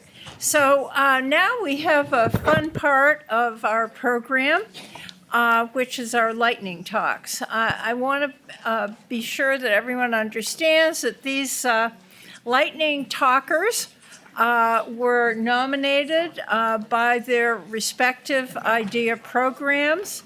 And not all of them are necessarily directly related to AI, but they are representative of the science. that these IDEA programs are promoting. The one word to the speakers, watch the timer. That would be Mark Anthony sitting in the front row. He will let you know as your time progresses. They are lightning talks. And to the audience, please don't forget to pick up your cell phone and help us choose the talks that are the people's choice. So thank you very much. And the first lightning talk is from Johnson & Wales University. And take it away.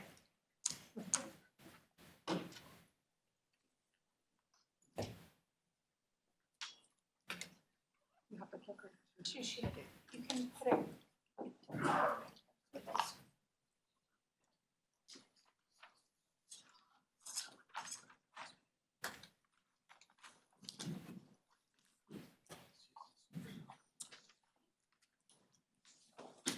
Hi, everyone. I think I should probably get closer to the microphone. Sorry. Hi, everyone. I'm Nikki Urban. I'm a professor at Johnson & Wales in the Department of Biological and Physical Sciences, and I'm really excited to be here. I'm going to go as quickly as possible. I'm a bit notorious for going overboard when I get a chance to talk about my students. The official talk is leveraging AI to both prioritize device design and to inform policy around new technology adoption.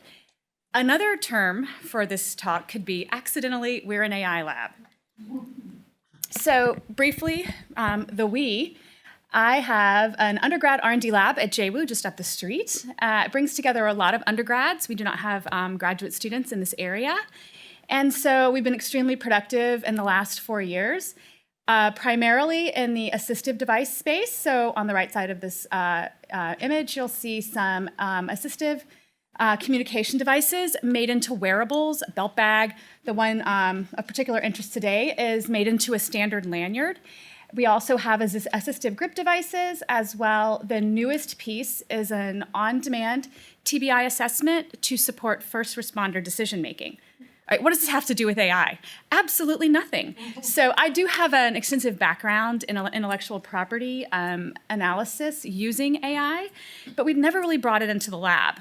So what I did was I asked 3 students at the beginning of the semester, where do you want to take your research this year, expecting standard, move it forward to this place type of responses. Instead, the primary student on our TBI device not only wanted to move the prototype forward, but also wanted to engage her EMT crew.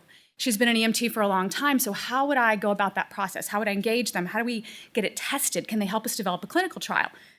It's a very big thing to do. The primary student on our communication device wanted to do something similar, get this into elementary schools in Rhode Island and our neighboring states. How do I do that? And the third student working on the lead on the adaptive grip project said, I don't want to just take old designs and make them better. Where is the largest group of patients that could really benefit from a new design, a new adaptive grip? So these are huge questions. And please forgive this. So the 3 projects are on the left side of the screen, and these are the beginning of the questions we started to ask. These are vastly different data types. So for the TBI device, what matters to stakeholders? Is it a TBI rate per capita? Is it the number of licensed EMTs in the state? Where is this data? What would we do? How would we find this? For the communication device, what are the predictions for growth in the student population diagnosed with autism spectrum disorder? What percentage of those students have communication challenges? What is the federal and state spending for that for Rhode Island and other states? These massive questions. And for the grip device, a little bit different. We're looking at what are the diseases that impact grip? To what degree is grip impacted? What is the prediction of growth in this patient population? And then are there any emerging treatments that would impact the need for patients to need a grip device? So this is years of work without AI, and we are a tiny lab. So what we did was we put 2 LLMs head-to-head, just the commercially available versions. And of course we use these to find data. good data. We asked for unbiased, easily verifiable, statistics, global disease burden data, federal spending, state spending, and those types of things. Additionally, are we missing any factors? Is there something, if you are an expert in emergency technology adoption for a large northeastern state, how could we influence you to purchase a new product? So how did we find new factors? Then how do we bring all these data types together? So what the AI suggested was the RAND UCLA appropriateness method. It's since about the mid-'80s. RAND is a large think tank, if you're unfamiliar. And so it's a way to make complex scientific and medical decisions with data from a vastly different type. So we sort of modified that. And again, I don't want to steal their thunder. We have 3 student posters, 6D, 7A, and 7B. So please do go see what amazing undergrads can do when you actually turn them loose. But I will talk a little bit about, and I can go back. Why did I choose that graphic? That is how we felt this year, is can we get all of this data that's all over the place and create something beautiful and impactful with that? So again, my familiarity with AI is, speeding processes, pattern recognition, really moving things forward that's, again, complex data. That's not really what we did. So the 2 pieces were can we use AI to help device designers figure out a way to inform policymakers or inform stakeholders about adopting new technology? What do they need to know to determine, should we adopt this? Should we help you develop a clinical trial? And for the grip device, a little bit differently, we have this ability to create a device. We know there are a lot of different patient populations that could use the device. How do we figure out where to go? Not to have AI design it for us, but to tell us what path we should follow. So I guess I should talk about our promises and perils, since that's the theme.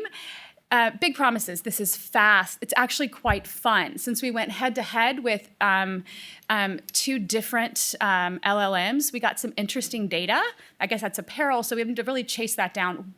Why did Grok highly prioritize this aspect of assistive grip, or this item related to TBI assessment?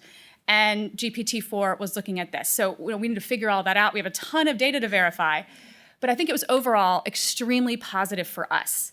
I think it's a great roadmap for scientists and inventors and students to realize that they can impact policy. And so maybe I'll put that in the peril category. I think this would be much better if it was tackled by agentic AI. If anyone's in that space, I'd love to connect with you. Perhaps an agent trained on a set of diseases or conditions that lead to one pathway, and that would really help, I think, designers. As well, perhaps an agent trained on state or federal policy, municipal policy for this aspect of technology adoption in the school system, statewide, some kind of technology adoption, but as well trained to find the needs in the data. What can we do? How can we take designers and get them in front of stakeholders with the information so that stakeholders can make good decisions? Or same thing with influencing policy. And yes, a few hallucinations, far fewer than we expected. And so I'd like to thank Carrie, Tammy, and Emily. This was incredibly well organized, very easy for us, a lot of first-time presenters on my team. And of course, I am indebted to Dr. Bong-Sup Cho and Embry for, of course, allowing my lab to exist and really being, he and Dr. Brett Pellick, so encouraging and supportive of my work with undergrads. And I would love to answer questions. And I don't know.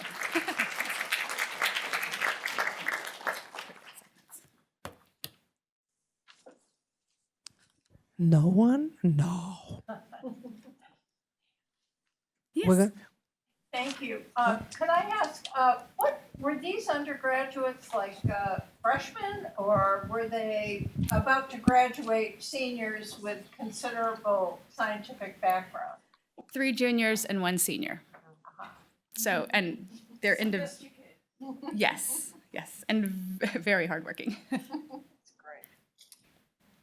Thank you. Thank you so much. Should I go to them?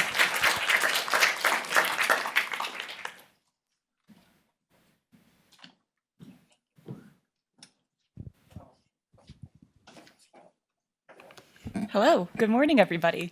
My name is Erin McNell, and I'm joining you today from the Northern New England CTR.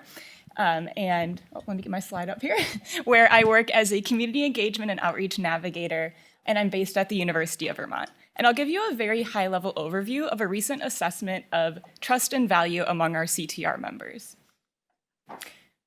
So our CTR covers 3 states. Those are Vermont, New Hampshire, and Maine. And we have a community engagement and outreach core, which, similar to the advanced CTR, aims to connect researchers with community partners, helps researchers design community-engaged research, and fosters meaningful dialogues between research teams and community experts. And one of the ways that we can evaluate how well we're meeting some of these aims is to ask our members directly. So that's what we did back in May of 2025. And we did this using the partner CPRM tool, which is an AI-enabled survey-based tool, which is intended to track relationships as they change over time. And this can be applied to a lot of different social networks. We applied it to our CTR. So we invited 80 organizations, highly active members of our CTR, to respond to this survey. And it included 24 questions on trust in the network, perceived value, perceived benefits, and then just their characteristics from where they're coming from. And we received 56 responses from our members, giving us about a 70% response rate. And you can see a network map of our respondents here. So we identified what organization they were from, and then they were also given a list of other organizations within the network and asked to identify which organizations they have relationships with. So those relationships are represented by those light gray lines connecting the dots. Apologies if they're a little bit hard to see on the screen up there. And they're also color coordinated based on what state they're in and grouped by what type of organization they were. So you can see we have diverse representation from academic institutions, clinical practices, state health departments, as well as community-based organizations. And you can see, if you've noticed, that most of our responses are from Vermont and Maine. That wasn't surprising to us. That is where our 2 lead organizations are based. So those are the University of Vermont and the Maine Health Institute for Research. So let's jump right into the results. Trust and value were scored out on a scale from 1 to 4. And on this platform, a score of greater than 3 is considered a good score. So you can see the trust scores along the top and the value scores along the bottom. We saw that there was a high level of trust in the network among our members, specifically in the areas of partner reliability, work in support of our mission, and openness to discussion. We had specific mentions about how much we value the community voice, so that was really good to see. And then when you look at the value scores, we were just a little bit under that threshold of a score of 3, and we assessed specifically the areas of power and influence of the network, level of involvement, and contribution of resources. And so our takeaway from this is that our members have a high level of trust in the network, which was really great to see, but there might be a little bit more left to be desired in terms of value and what they're receiving out of the network. And it's also important to mention that this was the 2nd iteration of the partner survey that we distributed within our network. The first iteration was done 2 years prior in 2023. And you can see on the bar graphs on the left that we received similar trust and value scores across the 2 iterations, with 2023 being the light green bars and 2025 being the dark green. And the last thing I want to mention is that we also surveyed our members based on their perceived benefits of being part of the CTR network. And we found that there were 2 top themes that our members identified in terms of benefits. The first being connections to partners, connections to people, with specific anecdotes mentioned about connections to new collaborators, connections to community organizations, and that sort of thing. And then the other kind of standout theme was connections to other resources, specifically information resources. So we were given examples about some of our research navigation services that we provide and community-engaged research trainings. So just to summarize, we found that our members have a high level of trust and modest level of value in the network, and a number of perceived benefits. And so we're starting to have some conversations about how we can improve those value scores and offer additional benefits or other resources to our members to increase that value score. So I would like to thank the other members of our Community Engagement and Outreach Core, as well as our Tracking and Evaluation Core, who were really essential to this project and this survey. And I am happy to answer any questions that you might have. Thank you.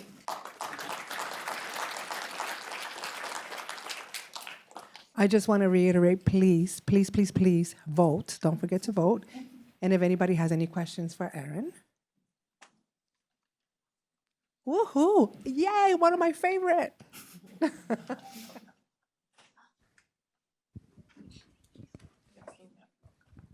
Hi, I'm just wondering, did you use any evidence-based scales for trust and value, or did you come up with the questions specific to your network that were more qualitative? Yeah, so I believe that the questions were supplied by the partner tool. Their organization supplied them, and so they should be validated and used more broadly. It wasn't something that we were coming up with kind of on the fly. No, that's great. And then is there a way to look at what those tools are? Can you share what tools you used? Yeah, absolutely. So this is a company. It's the partner CPRM. They have an entire website where there's a number of publications on that tool that you can find more information at. And we had a really great experience partnering with them. And so I would recommend it. Great. Yeah. Thank you so much. Yep, of course. Thank you. Again, everybody has this sheet. You can scan the code, QR code, to vote.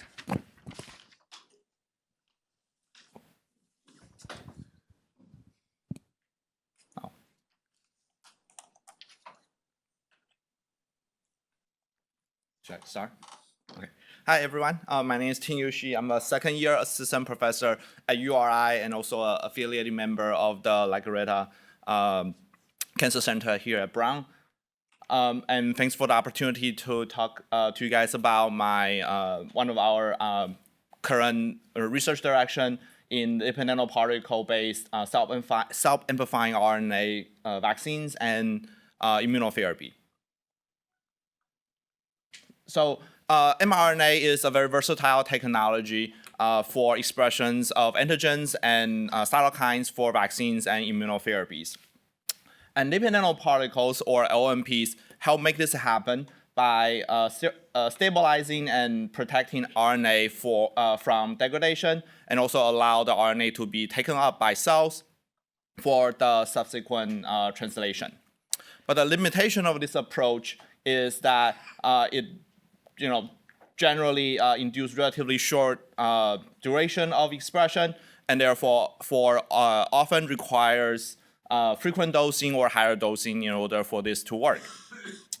And self-amplifying RNA, or saRNA, incorporates elements of replication machinery from RNA viruses, and so can replicate and amplify the payload protein sequences and resulting in higher and longer expression of the protein above the threshold for therapeutic efficacy or vaccine efficacy.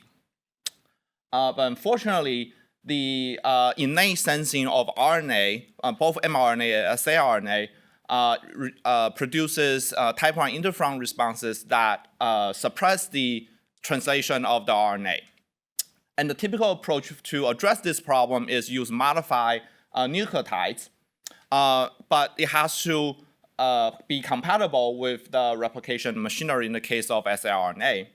And previous attempts to use modified nucleotides that work in mRNA, such as N1-methylpseudouridine, actually have not worked in the past. And so 2 students in my postdoc lab, they screened a lot of different modified nucleotides, and then they identify 5-methylcytidine, or N5C, as one of a few modified nucleotides that work well in saRNA.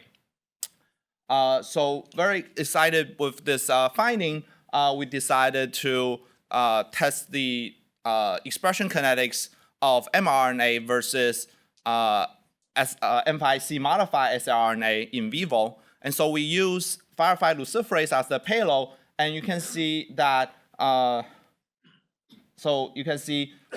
saRNA maintains very high level expression for at least 4 weeks, whereas with mRNA, the expression drops about 100-fold within just first week. Moreover, the modified nucleotide reduces the type 1 uniform response by more than 50% compared to the wild type siRNA. And then we tested the vaccines in a mouse COVID infection model, and at a very low 10 nanogram dose, the M5C siRNA vaccines achieved 75% survival, and that's significantly higher compared to the wild type siRNA or the conventional mRNA vaccines. And then we're also interested in exploring using siRNA to express cytokines to activate the tumor infiltrating immune cells as an immunotherapy.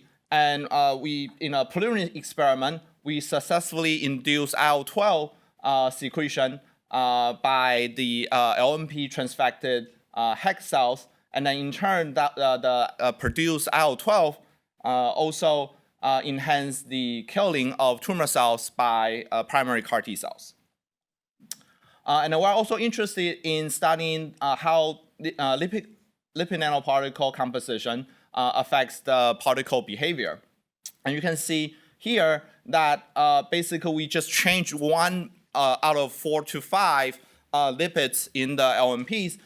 We can observe a very drastic difference in the behavior, in the size, under different storage conditions, and also the trends of the RNA loadings is also trending in different directions with just one change in the lipid. And I think this is important because the properties have important implications in the manufacturing, storage, and deployment of the vaccines and therapies. So talk about the siRNA technology, and they are in the context of vaccines and immunotherapy, but there are many possibilities, and we're also very interested in using AI to identify new targets for our technology, and also maybe do AI-guided design of LNPs. But I have to admit, we don't really have that expertise. So if you do, please talk to me afterwards. I would love to collaborate. And so thank you for listening, and I want to acknowledge the team and the funding sources, and in particular the Rhode Island InBraid program. Thank you.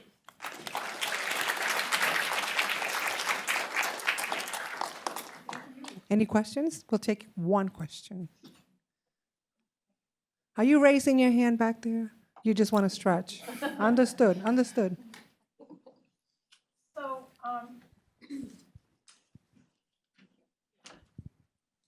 very, very nice. Thank you.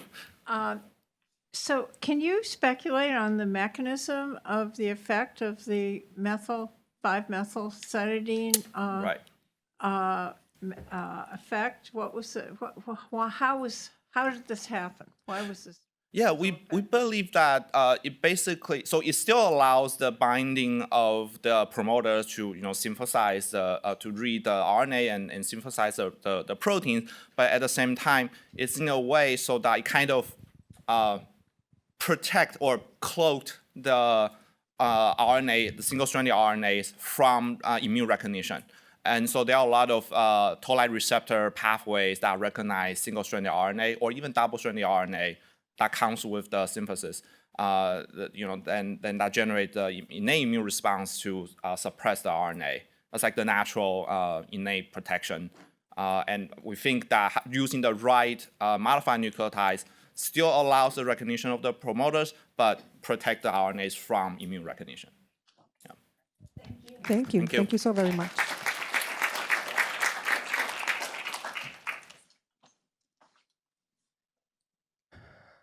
Just making sure that we are still voting.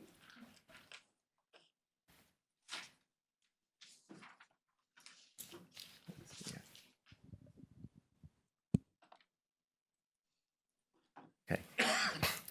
Hello, I'm Erwin Brodsky. I'm also from the Northern New England Clinical Translational Research Network. I'm on the main side of this, and I'm not going to be talking about artificial intelligence, but a rather very human endeavor in professional development. I co-direct the Professional Development Core with Kim Lubers at University of Vermont and Yvette Emery at Maine Health.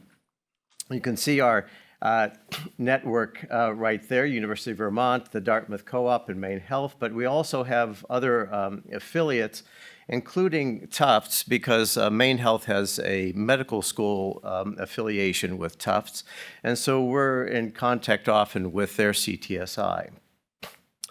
Now, I'm a clinician, and I'm concerned about training clinical researchers, and our Professional Development Core has taken on this tension in training developing new clinical researchers. So chairmen of medical departments want more clinical researchers because it provides state-of-the-art care at the institution. You can participate in national and international collaborations. It improves prestige in the department and the institution and provides career satisfaction for the researchers and the clinicians. But they want more clinical care at the same time, make clinical appointments more available, more clinical revenue, and so forth. So how is it that we can get people who are being asked to do a lot of clinical care to become trained as clinical researchers? Well, the Tufts CTI had developed a program that they called the Blue Star program, which was a 10-week, 20-hour program to prepare clinicians who have some clinical research experience to become principal investigators of clinical research efforts. And they helped us modify it for Maine Health, for our Northern New England CTR, to a 2-day, 12-hour program. The clinicians, physicians, and surgeons that participate are nominated by the respective department chairs, so they definitely get time off, and nobody can argue with that. We take 10 to 12% professionals each year. They do some preliminary work like their city training online. And then we provide them actual clinical study protocols that you can find on clinicaltrials.gov as the basis for lessons and activities. This is an in-person only event, and it involves 12 modules with 10 interactive activities. Here's an example of the agenda for the 2-day sessions. You don't have to read all that. It just shows you that there's a lot of work going on, learning work going on. And I wanted to show you not only the 12 modules and 10 interactive learning activities, but how many people we bring in order to make this work. Our Master of Ceremonies, but also clinical researcher facilitators, grants and legal officers, clinical research coordinators, community engagement representatives, and compliance officers. So I just summarized the feedback from our participants to date. This is our 3rd year doing this now.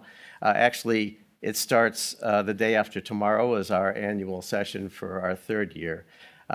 The learners, the physicians and surgeons, enjoy the training.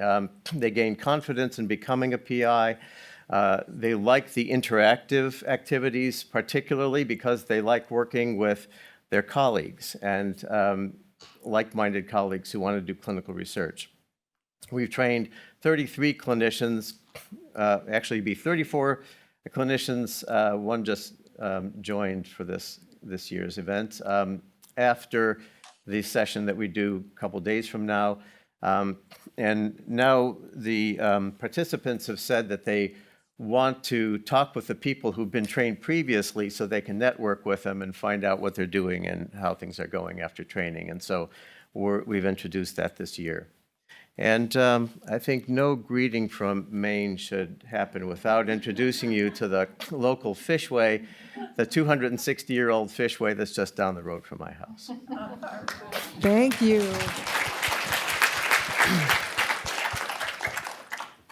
Sure. Thank you, Dr. Brodsky. I'm just curious, do you have any data on the ROI for this program? That's something we're working on, actually, with our metrics folks. so it's all anecdotal to us for now, but I can say anecdotally that the majority of people who've gone through this are now engaged in clinical research, clinical trials in their departments. And because they're nominated by their department chairs, it's also because the department chair wants them to do the research that they give them time off to do it. And so there's a little bit of pressure there too to say, yeah, we wanted you to work on some things our department wanted to get done, and now that you're trained, you know, go for it. Yeah. Thank you. Yes. Do they contribute toward the cost of the program, the clinical departments? Other than giving them time away from the revenue-generating activities, no. Thank you, Dr. Brodsky. Sure. Thank you. Thank you.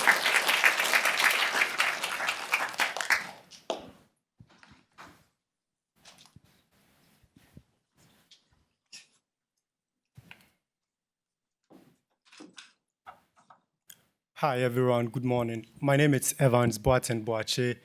I'm a third-year PhD student at the University of Rhode Island, the College of Pharmacy. Today, I'll be sharing with you our work on how we combined computational analysis with kinetic studies to sort of understand how RNA nucleotides that are modified are actually processed by the DNA or RNA repair enzymes from the ALK-B family. As you can see, the RNA has so many points that can be modified. The base itself has so many different positions, the sugar, the phosphates, and all that. And as you would remember, Dr. Shi talked about one of the modifications that has been used in for vaccine therapy. Today, our talk is going to focus more on the double methylations on the nucleobase of RNA. So in this case, as you can see in the figure there, 2 methyl groups on the exocyclic nitrogen there. Some of these exocyclic modified RNA bases have been shown to have important biological functions, such as helping stabilize the ribosome, helping in mitochondrial translation, and also it sort of helps maintain tRNA structure.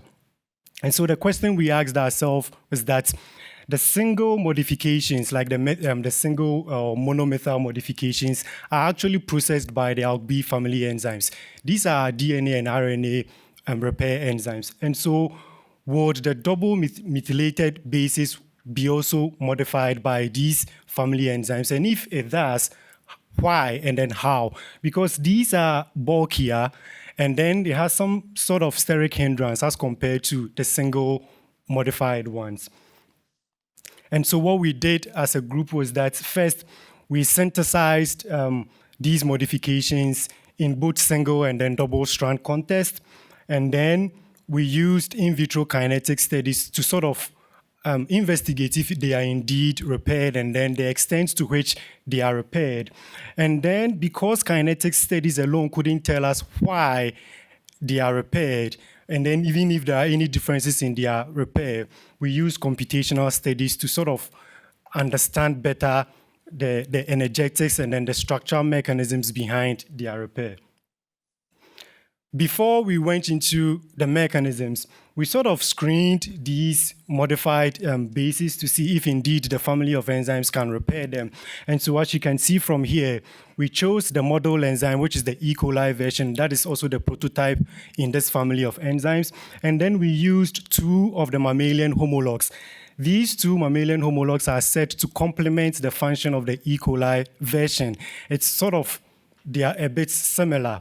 So that is the ABH2 and then ABH3. Indeed, we saw that these double methylated nucleobases are actually processed by this family of enzymes to the extent that it is base specific or nucleotide specific and then also strand specific. And so you can see that ABH2, which is said to prefer double strand context, can actually repair some of these ones, and then ABH3, which is specifically a single strand context, can't repair them when you put these modifications in double-strand context. One interesting thing we observed is that actually, because there are two methyl groups on the base, they are actually processed in 2 steps. So there's a sequential biphasic processing of these modifications. And you can clearly see that it first has a rapid step that removes the first methyl group into an intermediate monomethyl group before the second step follows. And so we were interested in that because there are monomethyl intermediates that are actually in existence in these RNA types. So we compared the double methylated ones to the single methylated one, and we realized that in any context we put them, the double methylated ones were better repaired than the single one. And this was a bit contrary to what we were expecting, because these are bulkier and then, like I said, has some steric hindrance amongst them. And so this is where we used our computational studies to sort of understand why they are better repaired than the single methylated ones. And as you can see from the figure on your left, we observed that the double methylated ones actually binds better than the single methylated RNA bases. And also the double methylated ones actually assumes catalytically active conformations. And so they are sort of ready to be attacked by the enzyme's active site to be repaired, as compared to the single methylated ones. And the difference in their repair was not necessarily because of a difference in their chemical barriers. You can see that the transition states for both of these types of modifications are almost the same. The difference was actually the fact that the double methylated ones are able to form a more stable intermediate. And that is the reason why the reaction path was more favorable for the double methylated ones. So what is the take home from this work? We've been able to show that these family of enzymes can actually process these exocyclic dimethyl modifications. One important one is the double methylation on the cytosine. We've seen that this is present in viral infection and it helps the viruses to replicate. And so this can be a treatment target where we'll be able to sort of reverse the methylation, and then the virus will not be able to transcribe and then end up forming all the proteins that it needs to form the infection. Also, this gives us a better strategy to sequence these specific modifications on our RNA, in the sense that they block the cDNA approach of sequencing. And so if we are able to treat these modifications with these family enzymes, then we remove the double methylations from there, and the blocking, it's no longer there. We can have our full-length cDNA formed and then transcribe. We can sequence these modifications. I would like to thank all the contributors to this project, and then also I'm very grateful to Rhode Island IMBRE for the support and then the training, and then very grateful to my PI for all the support and then encouragement. And thank you for listening, and then I'm happy to receive your questions.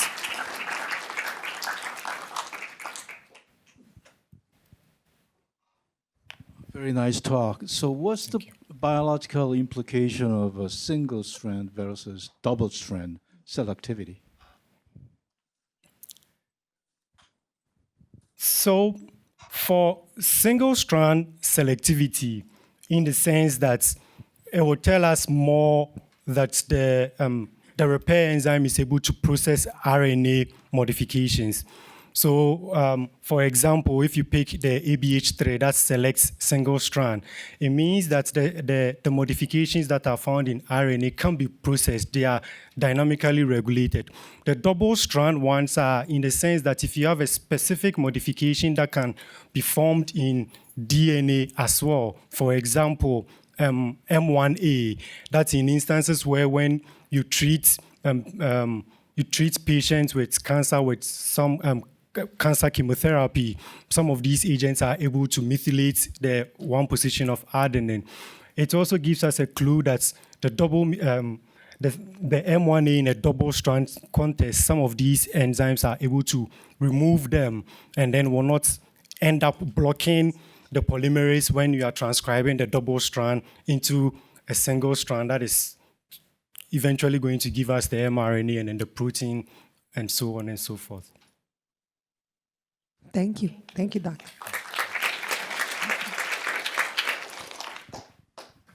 And just keeping my stance here, my grounds, everybody scoring? Yeah? Everybody has one. I know. I've been told I have to do this.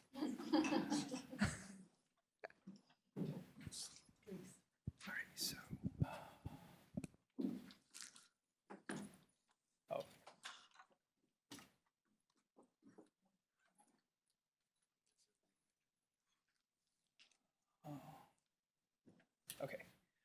All right. So thank you for having me here. So I am an assistant professor at University of Rhode Island. I am in a department of mathematics and also in department of cell molecular biology. So today I'm going to talk about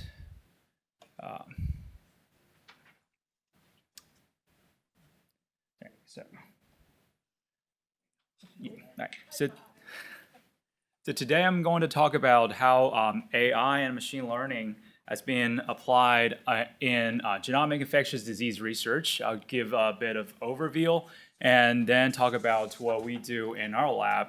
But I'm not sure you can see that clearly. But so it's my lab is called Structure and Analytics Interdisciplinary Lab. So what we do is we analyze large amounts of biomolecular structure data.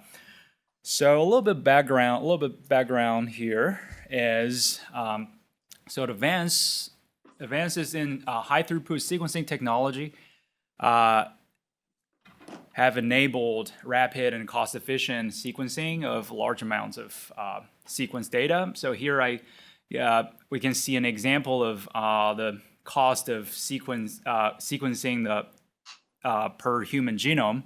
So in 2001, it costed $100 million to sequence just one human genome.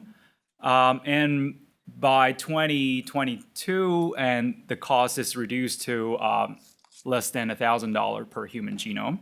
And it's reduced much faster than Moore's Law. In this context, Moore's Law states that the cost of sequencing halves every 2 years. And we see a huge drop there around 2007, 2008, and that is because the development of next generation sequencing or high throughput sequencing. And as a result, we have, this has resulted in myriads of genomic sequence data, and we have millions of, so if we're talking about infectious disease, we have actually millions of sequence data that are publicly available in data banks like NCBI GenBank and also GSED. And AI and machine learning methods has been applied to analyze these large amounts of data in terms of sequence alignment and other bioinformatic tasks. So that is what AI has been applied to analyze these large amounts of sequence data in infectious diseases.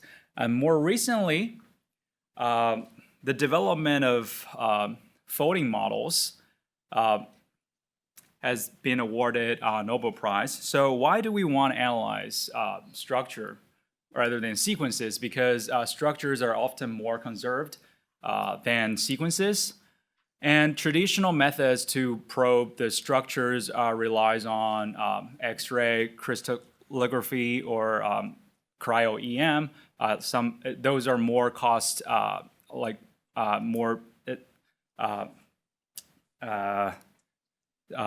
those are not very cost efficient. And the development of AI folding models like AlphaFold 3, which is most famous one, so AlphaFold 3 predicts the protein structures from the amino acid sequence that allows more cost-efficient prediction of the protein structures. And there are also AI folding models for RNA structures, and these allows a rapid and cost-efficient predictions of the biomolecular structures.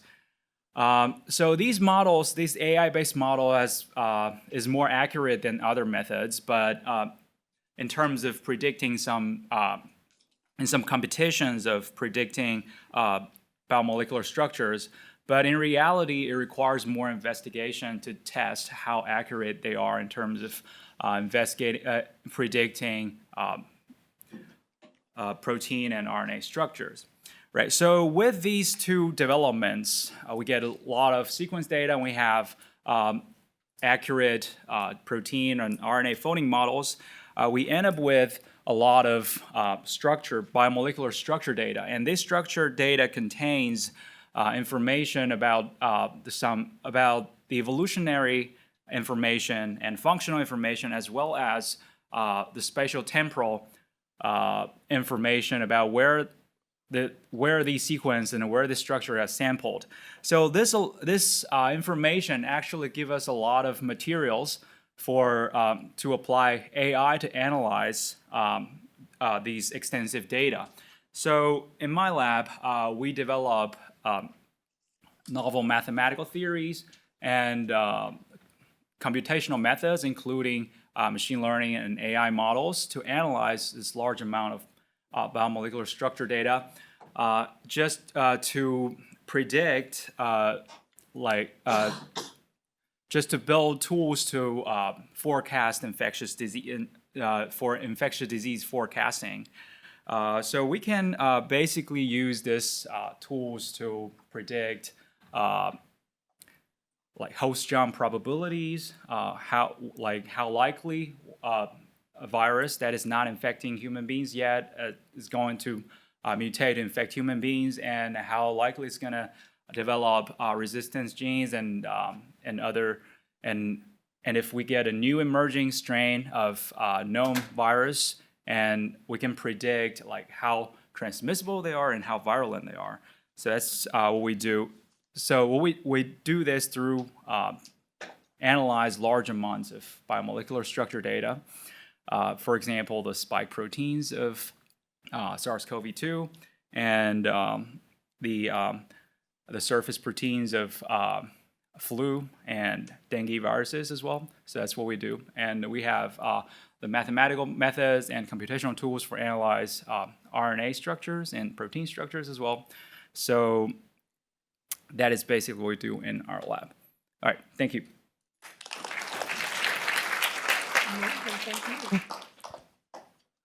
Questions?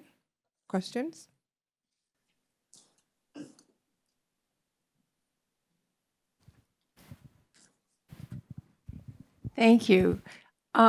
So can you give an example of an organism that you're particularly interested in now, particularly in terms of host jumping?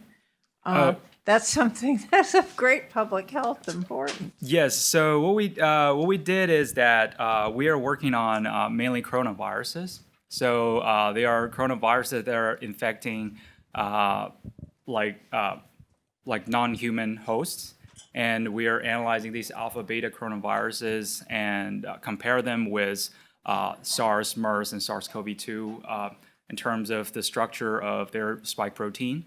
And then we have actually given a likelihood of how likely there's which of the virus is going to have a host jump to infect human beings. So that is what we're currently working on. We have a work that was using sequence data, but we're currently using a spike protein data just to see whether we can improve that prediction. Yeah. Thank you.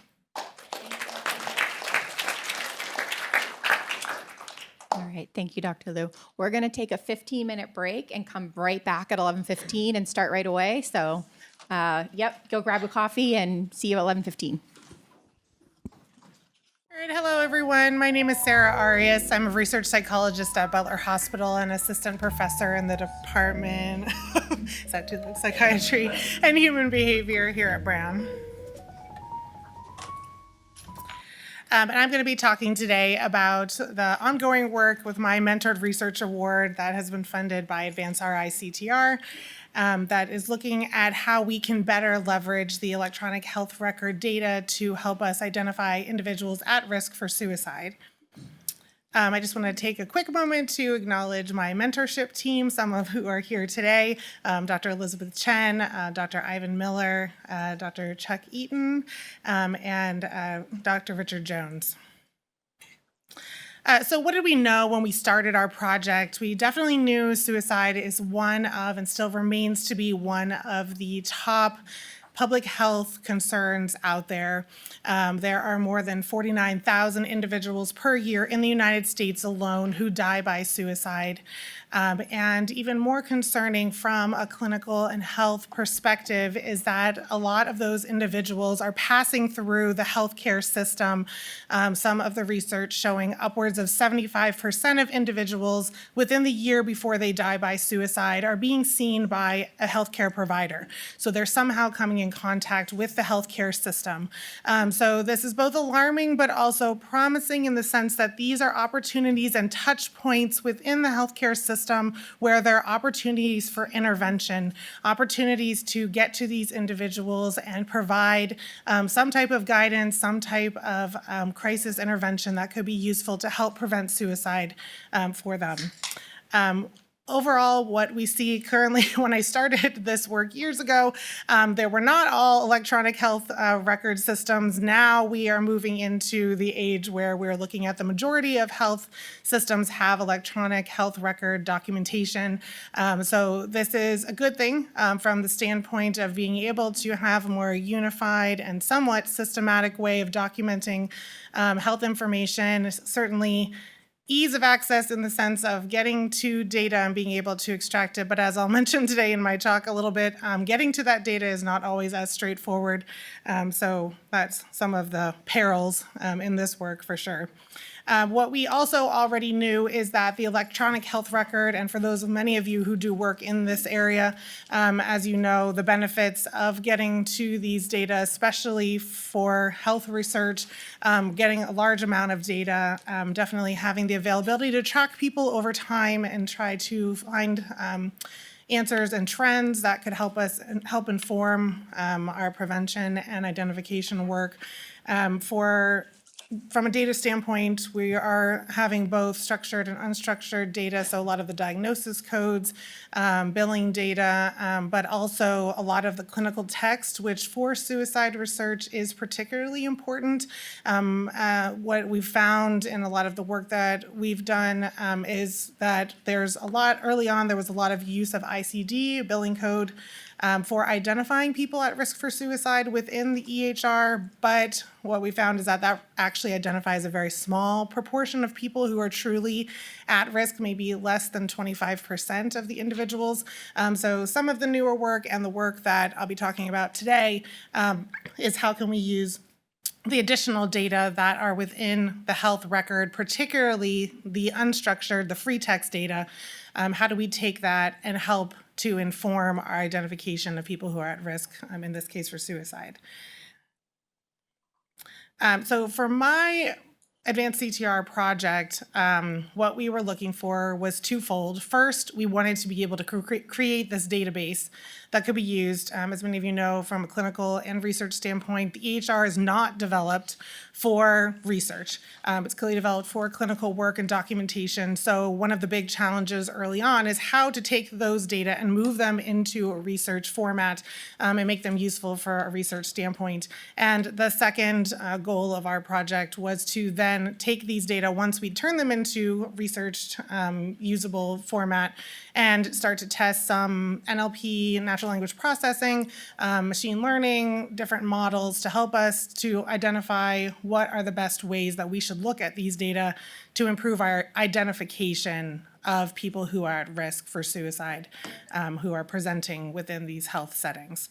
So this is just a graphical representation of the steps that we initially took with identifying people. We kind of threw a broader net. We said who in our database has some type of diagnosis that could be related to suicide risk. So it didn't have to be suicide-related code necessarily. It had to be something related to mental health, to substance use, other types of diagnoses that are often affiliated with suicide risk. And then we went in and we gathered those patients, went in and identified them, their records, and said, okay, give us the structured and unstructured data. We had 4 structured data sources, the encounter data, problem list data, social determinants of health, and the PHQ-9, which is a commonly used screener within outpatient settings to identify if a person may need additional screening or attention for depression or suicide risk.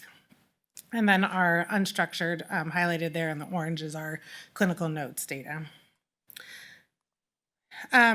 What I didn't anticipate, although possibly my mentorship team did, was that doing all of the computational approaches, all of those things would be far less of a challenge than actually getting to the data within a health system. So pretty much this first whole arm, though I hoped I would have much more flashy and exciting data to show at this point, I do not, mostly because we have come across but learned a lot in the process of accessing the data. Each healthcare system, of course, has their own set of rules, guidelines, firewalls to get to the electronic data. So we have had to set up, again, not being able to cross over. My mentorship team is primarily here at Brown. I work in the Care New England Health System, which is the second largest health system in Rhode Island, but we could not move the data across those two sources. Care New England was not willing to move it to Brown. Brown had an existing stronghold environment to work with these type of sensitive data.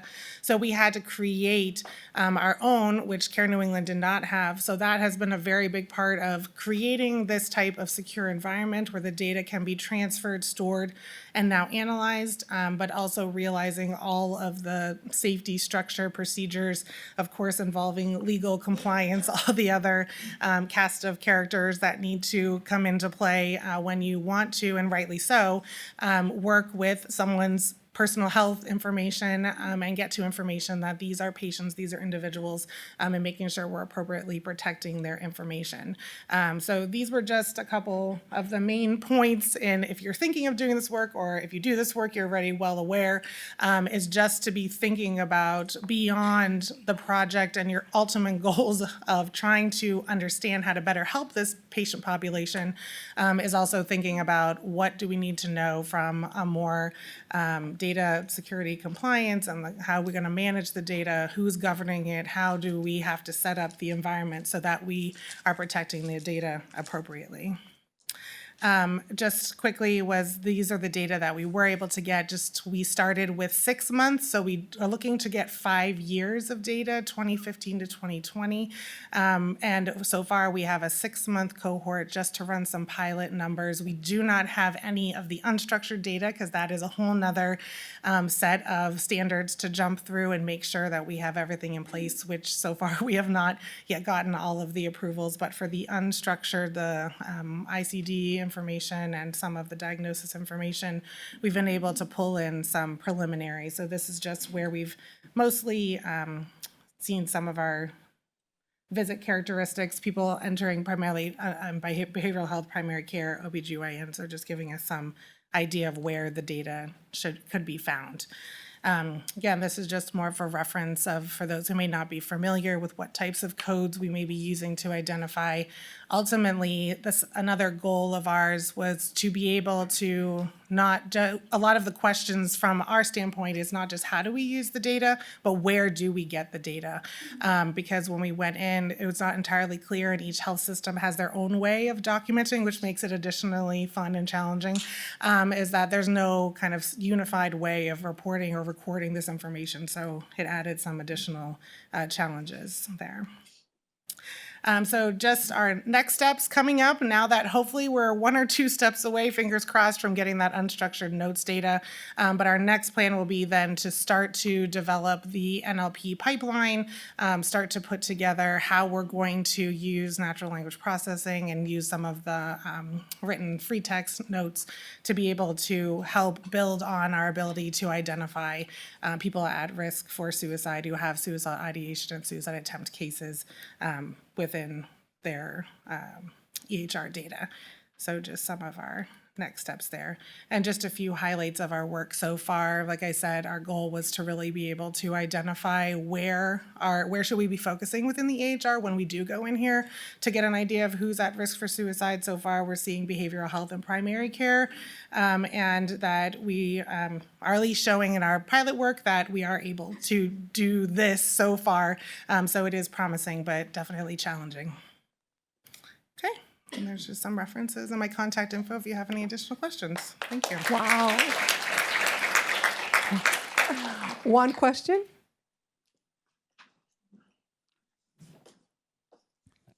Fantastic, Sarah. We're all over this.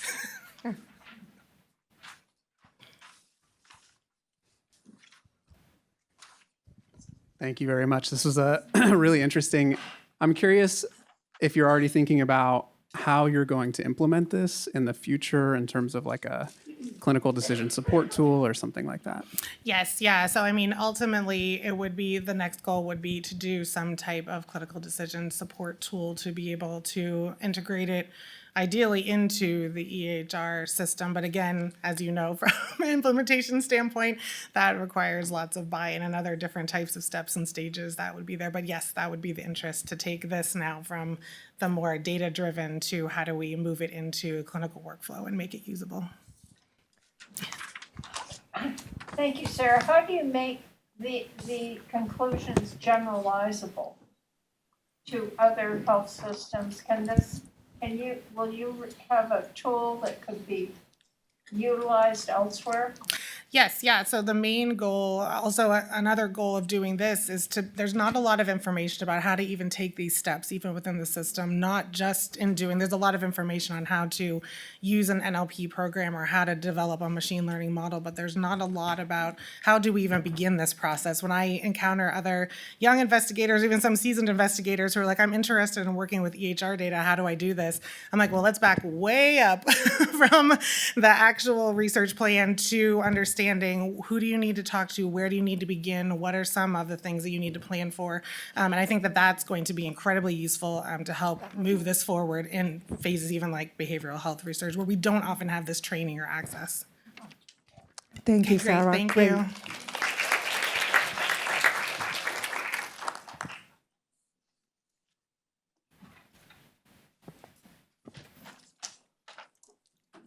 right, good morning. So my name is Yajun Liu, and I'm from the Chen Lab at the Department of Orthopedics. So in our lab, we study osteoarthritis, focusing on the disease mechanism as well as potential treatment. So today I'll be presenting my work on identifying the sex-specific microRNAs involved in osteoarthritis onset and progression using a transgenic mouse model. So before I start, I just want to disclose the authors have no conflict of interest. So we study aging-associated joint disease, focusing on the osteoarthritis, which involves a long-term inflammation, cartilage degradation, fibrosis, and osteophyte overgrowth. And currently, there are no FDA-approved disease-modifying drugs to treat OA, suggesting a complexity in its disease mechanisms. There is a sexual dimorphism in OA where women are more prone to get OA, and they're also more likely to experience joint pain, aching, and stiffness at an earlier age compared to men. And men and women have very different age for OA onset and progression, suggesting very distinct regulatory mechanism. So from this survey, we can see that at different age groups, there's always a much higher percentage of female with arthritis compared to male, starting from the onset stage going into progression. So such sex-dependent mechanisms are unknown. So one of the regulators for OA pathogenesis is microRNA, which are small single-strand RNA molecules with multiple targets. So previously in our lab, we identified a microRNA 365, which is a stress sensor for both the mechanical loading stress as well as inflammatory stress. So we also tested the expression of this microRNA in human OA cartilage, and we found that the lesion area expressed much higher level of microRNA 365. So both mouse and human data suggest this microRNA is a very good stress signal sensor. So with that, we generated an OA mouse model, a transgenic microRNA 365, which overexpress microRNA 365 under the COL2A1 promoter, which can induce early onset of aging OA. So we first identified the timing for OA onset and progression in our transgenic mouse model. So at 6 months of age, this is a time point where we start to see a histology difference between female wild type and transgenic. So this supported by an increase in the ORSI score. So this is the timing that we define as a female OA onset for our transgenic group. We also look at the male, where we do not see any histological difference. And we also tested a later time point at 12 months, where the female transgenic group has now entered OA progression, supported by an even higher ORSI score, suggesting that at 12 months, the female has in the OA progression stage, whereas this is a time point where we start to see difference in the male transgenic group, also supported by increase in the ORSI score. So this is male OA onset timing. So we hypothesize that there are distinct mechanisms in terms of microRNA regulation for OA onset and progression, and also in a very sex-specific way.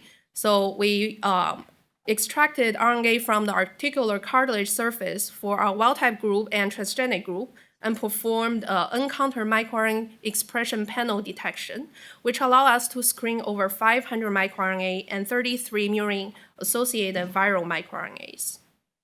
So we first try to identify key microRNA in female OA onset by comparing the 6-month wild type, which is normal, to the 6-month transgenic, which is now in OA onset. So this time point in mouse is equivalent to human 25 to 30 years old, indicating mature adult.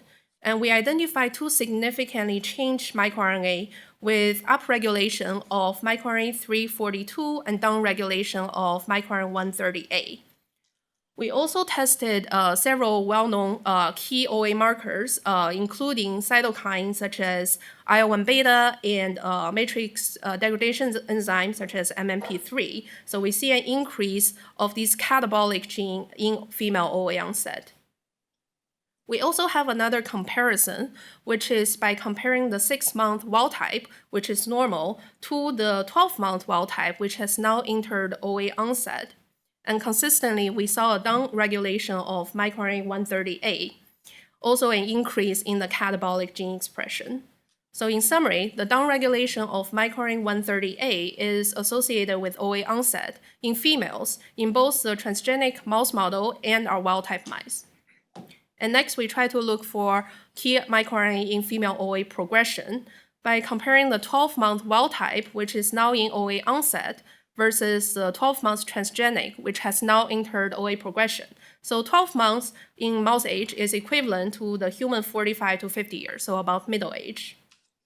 And we identified a list of up and down-regulated microRNAs. And in this case, in OA progression, we saw increase in catabolic gene expression and decrease in anabolic gene expression. So here I'm particularly focused on one of the microRNA, 143. So we also have another comparison for OA progression in female, which is by comparing the 6 months transgenic, which is now in OA onset, versus the 12 months transgenic, which is in OA progression. And again, we see the upregulation of microRNA 143, followed by increase in catabolic gene expression and downregulation of anabolic gene expression. So in summary, the upregulation of microRNA 143 is associated with OA progression in females in the transgenic mice, either compared to the same age wild type or the younger transgenic. And last, we look for key microRNA in male OA onset by comparing the 12-month wild type, which is normal, to the 12 months transgenic, which has now entered OA onset. And we identify one upregulated microRNA 423 and several downregulated microRNA. And again, we consistently see increase in some catabolic gene at the OA onset. So in conclusion, we identify key microRNA in sex-specific regulation for OA onset and progression.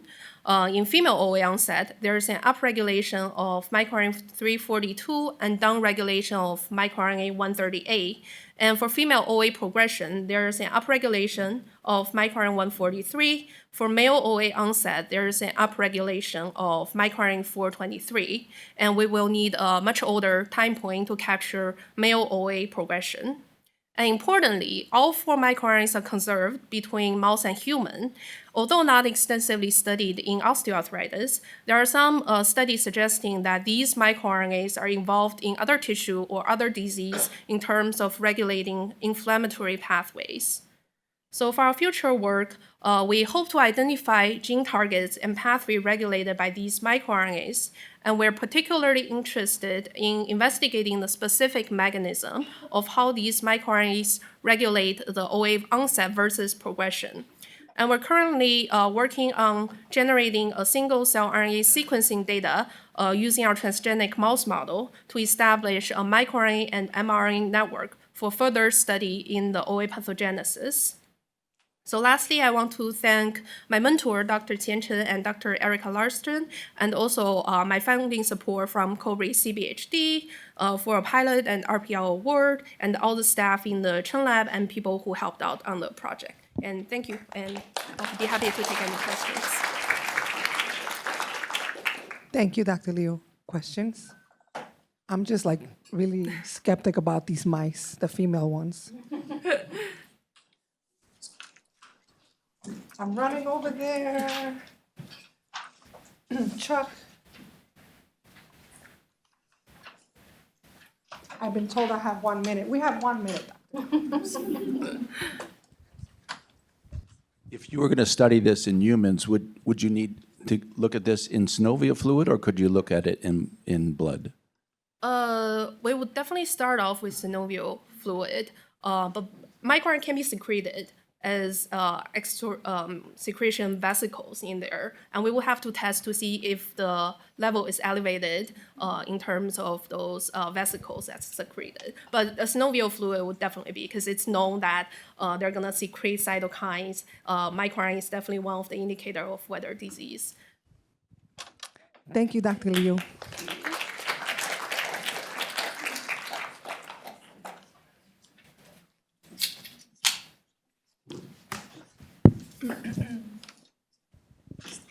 Good morning, and thank you for having me here today. And in line with today's theme of AI in research, promises and perils, I'm going to be talking about the design of the SmartCart 2.0 platform to promote healthy eating. And this research is currently being supported by a K01 Career Development Award from the NHLBI. In an era of personalized medicine, we really could be doing much more to promote healthier food choices. And previously, in a randomized controlled crossover trial, we found when we sent loyalty card linked personalized coupons, as well as brief nutrition education messaging and an occasional recipe via email to people each week, that the overall quality of their grocery purchases improved significantly. And while we were very excited by this promising proof of concept data, this was primarily among healthy, relatively affluent adults. And it was also incredibly time and resource intensive to deliver this kind of intervention. Which brings me to the long-term goal of SmartCart 2.0, which is to develop a scalable tool that addresses multiple determinants of food choice, promotes better diet quality, and improves cardiometabolic health. And to do this, we're using the obesity-related behavioral interventions trial framework to guide the design of the intervention. And by creating a sort of one-stop shop for healthy meal planning, we're trying to address some of the many barriers that people report in trying to plan, purchase, and ultimately prepare healthy meals on a day-to-day basis. And if we can have an engaging framework for people to do that, the goal is to ultimately improve diet quality and reduce cardiovascular disease. However, to scale SmartCart 2.0 needs to be available as a web app rather than this weekly email. It needs to be usable at multiple stores, including online. It needs to be automated versus researcher coded, which is some of the technology gaps. And then from the implementation and knowledge gaps, it really needs to be effective among adults at higher cardiovascular risk and over time, so that behavioral engagement that we've been talking about so far today. Interesting. The animation, I apologize, the animation is not working here. This is a little busier. So through a process of building, testing, and refining, this is currently how Smart Cart works. Basically, we require 2 user inputs. One is a weekly grocery receipt from somebody who's using Instacart, and the other is user preferences, and those are sort of delineated with the number 1. And we're using Amazon Textract OCR to pull that receipt data and feed it to the back end of our algorithm, which is done in Python using natural language processing and using a combination of keyword, association rule mining, and machine learning to take the data on the receipt and put it into these 11 GPQI is the acronym, but it's a diet score-based group so that we can create an overall score for people. The GPQI is a diet quality score that's aligned with a US diet quality score that is very responsive to dietary changes and can be predictive of disease risk. So from there, we're taking the grocery purchase quality index scores, and we're integrating it with the information that people gave us at the beginning about their preferences as it relates to allergies, cultural foods, cooking tools, and the time that they have available. And that's then fed into a recommender algorithm where ultimately we generate somebody's overall diet quality score, they receive a personal shoppable recipe, personalized education, and then right now they're receiving a $10 rebate on the purchase of fresh fruits and vegetables to help defray the costs associated with healthier eating. And these are just some screenshots of what the app currently looks like. Basically, somebody comes into the home screen and they see their overall score and how to interpret that score. And then the recommender algorithm is prioritizing their lowest scoring areas in the grocery purchase quality index to give them 2 areas to focus on that week. They also receive a personalized recipe that, again, was filtered through those preferences that they identified. So if this person was vegetarian, they are not going to receive any kind of recipe that includes an animal product. And that area would, that recipe, if they buy the ingredients in it, would improve one of the areas that we identified as a lower scoring component. They also receive a healthy eating tip, which they can, again, personalize, and their voucher for $10 off their fruit and vegetable purchase. And this is just what the user interface looks like. So if somebody clicked on the recipe, you can see there's a shoppable button for Get Ingredients with Instacart. And then they can go directly to the Instacart website and modify their shopping list accordingly. So if they already have cumin at home, they don't need to continue to buy cumin to make this recipe. And all of these preferences can be altered dynamically, so somebody can look through other recipes if they found that one interesting, or if they said, no, I don't like quinoa. And they can also change their preferences, which we know happens often with diet over time, so that they can receive different recommendations. So in conclusion, AI is a promising but imperfect tool to improve food choice. We're finding right now that it can make behavioral nudges to improve diet and cardiometabolic health truly scalable. And that effectiveness is likely to improve with the sophisticated application of large language models to enhance the personalization experience.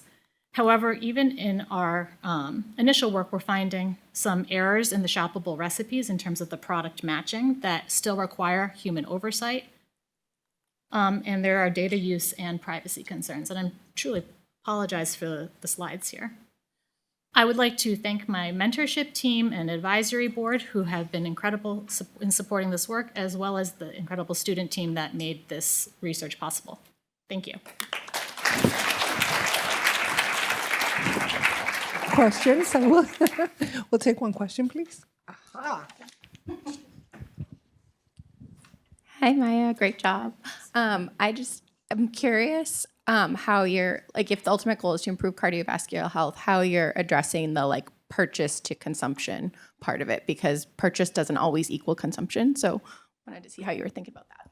Yeah, it's true, purchase doesn't always equal consumption, but we also have previous work showing that, especially among people who are interested in making healthy dietary changes, that it's pretty strongly correlated with consumption. And so through the cooking tools and through some of the tips, especially we have some tips around behavior change. So whether it's mindful eating, meal planning, how to pack snacks, we're trying to help address some of those things. But I also think the large language model piece could be a nice part in terms of coaching and goal setting and other things that we know are related to behavior change.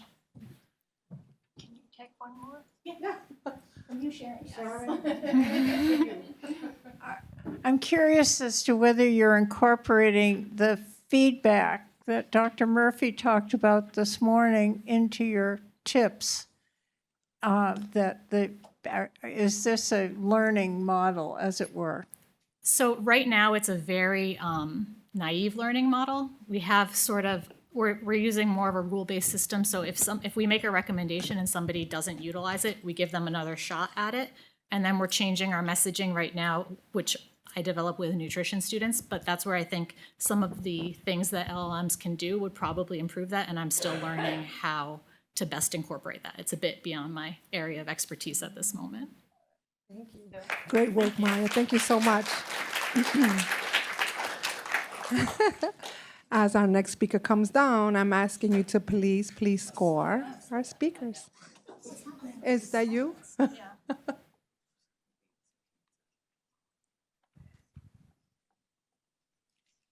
Sorry. Okay. Hi, everyone. My name is Cécile. I'm a computational scientist at the Institute for AI and Computational Research at the University of Rhode Island. And in my current research project, I'm interested in developing AI models to study bacteria directly from their environments and without the need for cultivation in a laboratory. And bacteria are widely known for their diversity, and they have a large impact on our lives in many different ways. And here are just a few examples. So in the ocean, Prochlorococcus marinus is responsible for, along with other marine microbes, for producing 50% of the oxygen that we breathe. In the female reproductive system, Lactobacillus bacteria produce antimicrobial molecules that fight pathogens. And finally, Yersinia pestis invades the host, blocks the human system, and is responsible for the death of nearly half of the population in Europe in the middle of the 14th century. So the method to study microbes directly from the environment is called metagenomics. We collect a sample from an environment of interest, and then we extract and sequence the DNA, and this process will produce millions to billions of short DNA sequences called reads. From there, we use bioinformatics softwares to analyze this data, perform taxonomic classification, assemble reads into longer fragments, and eventually reconstruct genomes. On the right, you can see a few pictures from the Terra Ocean expedition. Scientists traveled across the world oceans on a sailing boat, and they extracted samples to study the ocean microbial life.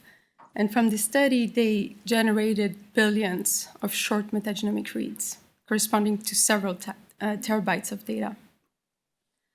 And so the large amount of data, along with the genetic similarity between microbial genomes, makes it very challenging to analyze it, especially for taxonomic classification. So during my PhD, I built a deep learning model called Deep Learning Tool for Omics Data Analysis, or DLTODA. And from known microbial genomes, I simulated reads, and then I prepared data sets to train a convolutional neural network. So DLTODA is able to classify reads into over 3,000 bacterial genomes. And DLTODA has a higher accuracy at the species level with other tools, and predictions on metagenomes are also consistent with conventional taxonomic classifiers. But DLTODA is also not perfect. It doesn't perform well for certain species.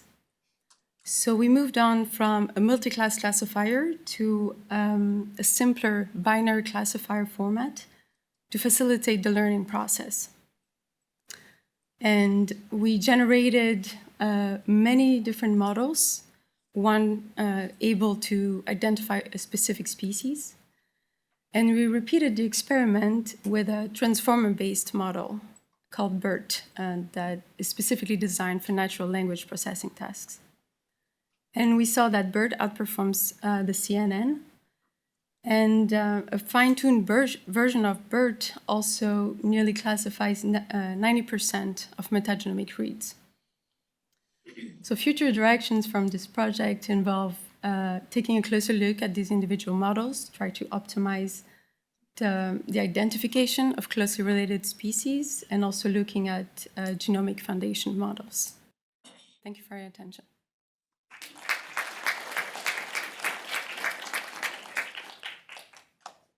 A question? No one? Thank you very much.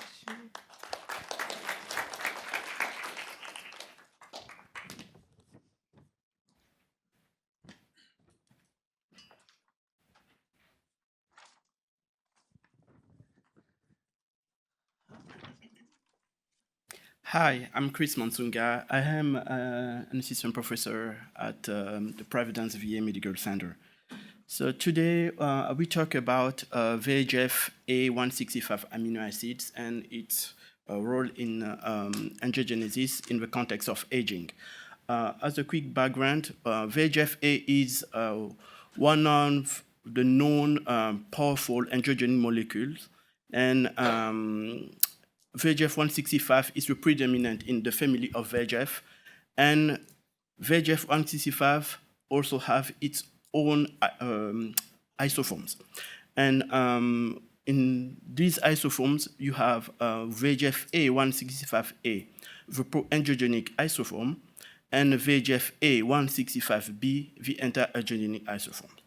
So we try to understand how immune cells, especially macrophages, act on angiogenesis in the context of aging, and macrophages are known as the major source of VEGF required in ischemic injury phase. So here what we have is the laser Doppler imaging. On the right here you have the scale. Blue means you have really low blood flow circulating, and red you have regular blood flow, and you have intermediate colors. Before surgery, so before femoral artery ligation, there is no difference between young mice and old mice. After surgery, only on one of the limbs, you have a dramatic reduction of blood flow. And on the top, if you look at young mice, after 21 days, they almost completely recover, so around 95%.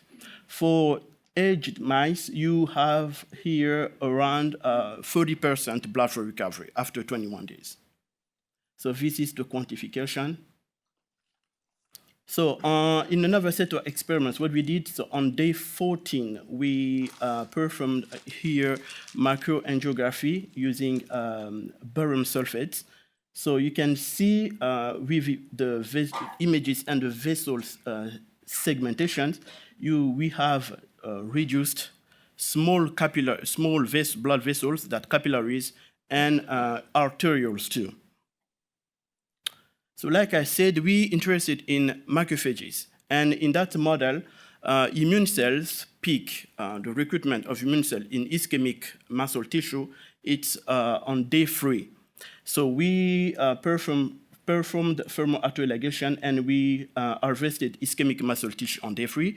You can see here, we have, if I go to the quantification, so we have comparable recruitment of macrophages, that's on the left, CD68, but CD31, which is the marker of endothelial cells, so we have reduced endothelial cells in ischemic muscle tissue in old mice. For vascular smooth muscle cells, this is day 3, so we don't have, we cannot observe any significant difference in terms of arterioles. That's why in the previous slide, I showed you what we have on day 14, that we can see more differences in terms of medium size of blood vessels. So in terms of VEGF-A, this is the all lysates from ischemic muscle tissue. On the left, you have the total VEGF-A, and in the middle, you have VEGF-A165A. The pro-angiogenic VEGF is reduced in old ischemic tissue. The VEGF-A165B, the anti-angiogenic, is increased. This is interesting. So we decided to make a mileage-specific mice for both of these VEGF isoforms. So these guys, they are haploid. So we have a regular control mice, Flux Plus, and we have Flux Delta 8A or Flux Delta 8B. So when we did thermoautoligation, so this is only young mice. On the top, you have control, the VEGF-A 165A knockout. That means in terms of the phenotype, mice are VEGF-A 165B. And the VEGF-A 165B knockout, that means mice are VEGF-A 165A. So control and VEGF-A 165B knockout, mice are VEGF 165A, are comparable, have comparable phenotypes. I mean, after 21 days, they almost completely recover from surgery. The anti-aging isoform, the middle one, and we can see we have around 50% blood flow recovery. This is the quantification, and this is the day 3. The most important thing here is the bottom. When we lose VEGF 165B, we have increased activity in terms of the signaling of the both receptors on the VEGF-A 165A pro-angiogenic isoform.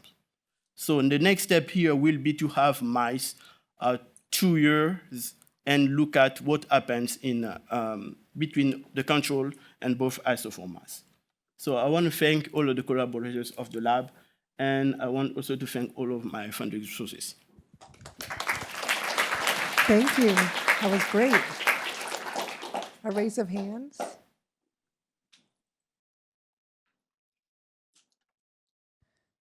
No questions? Thank you so very much. Round of applause.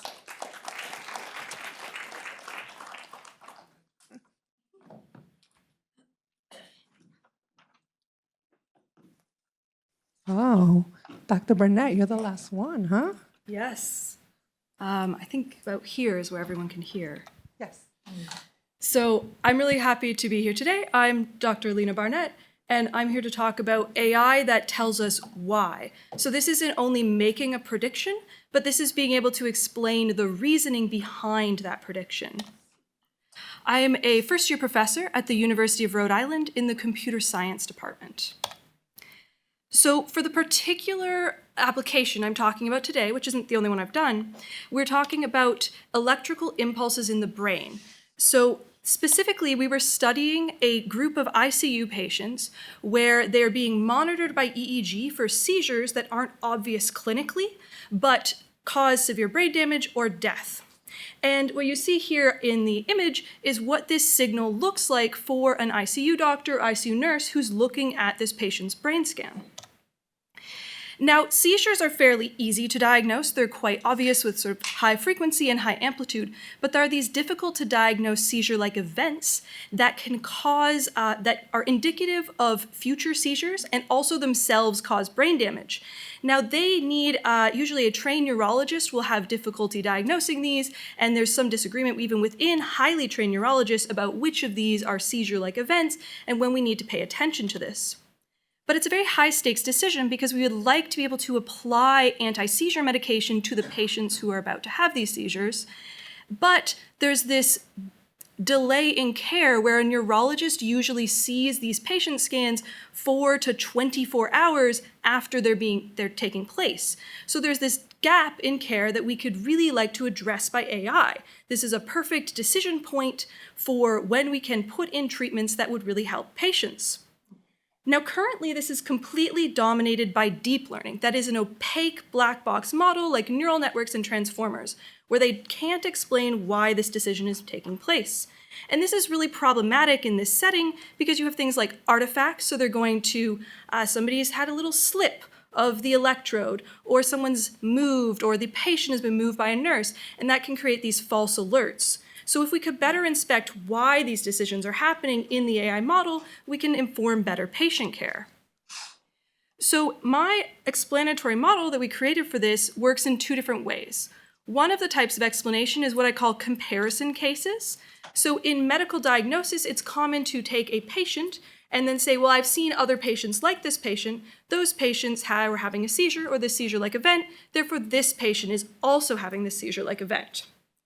Now, the other way we were showing our clinician partners how this works is examining the decision space of the model. So in this image, each of these little dots is 10 seconds of a patient's brain scan.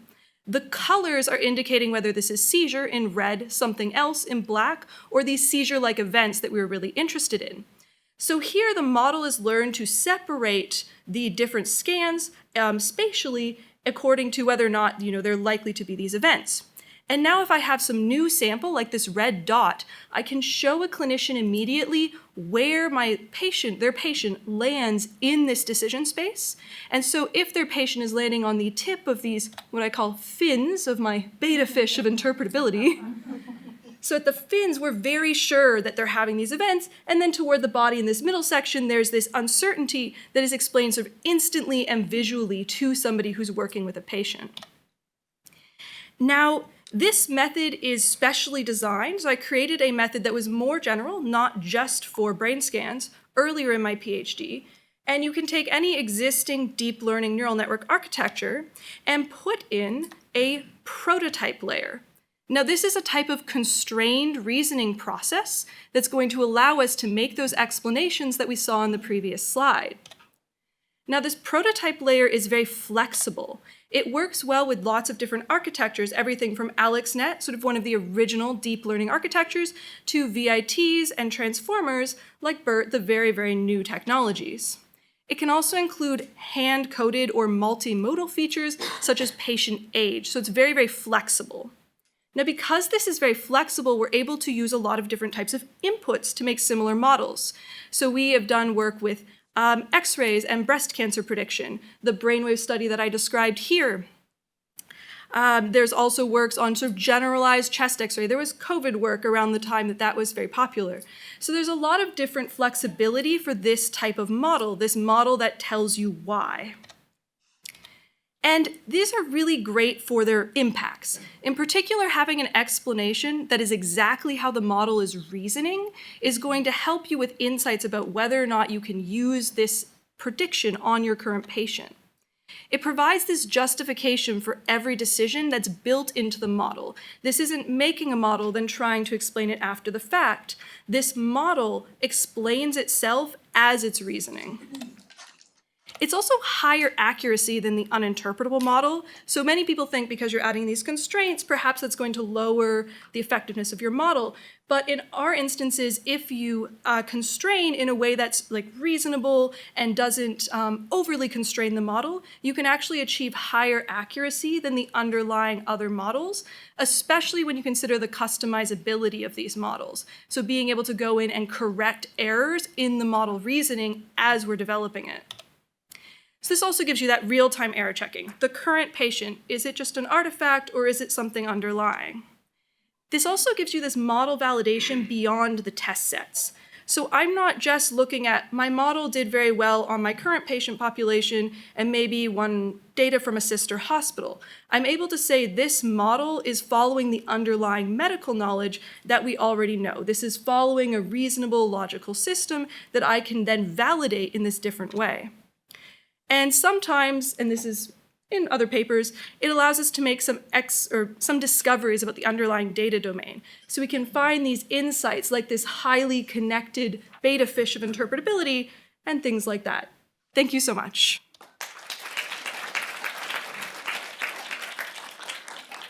Thank you, Dr. Burnett.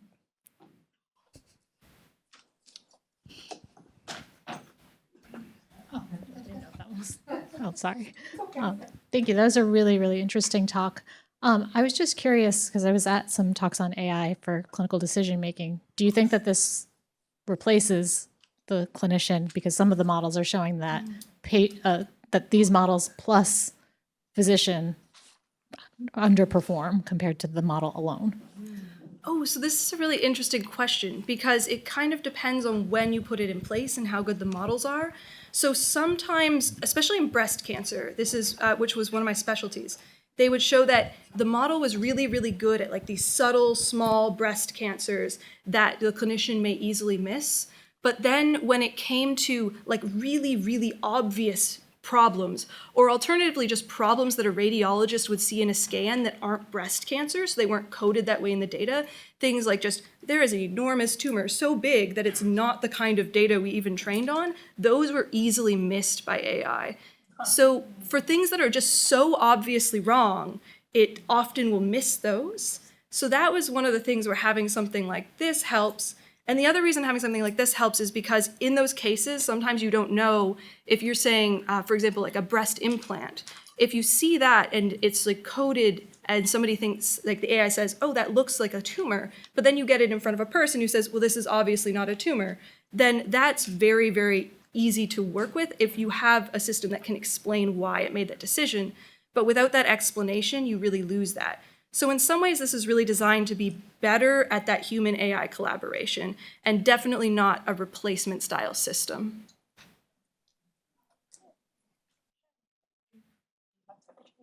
Okay. All right, thank you so much. Thank you. Appreciate it.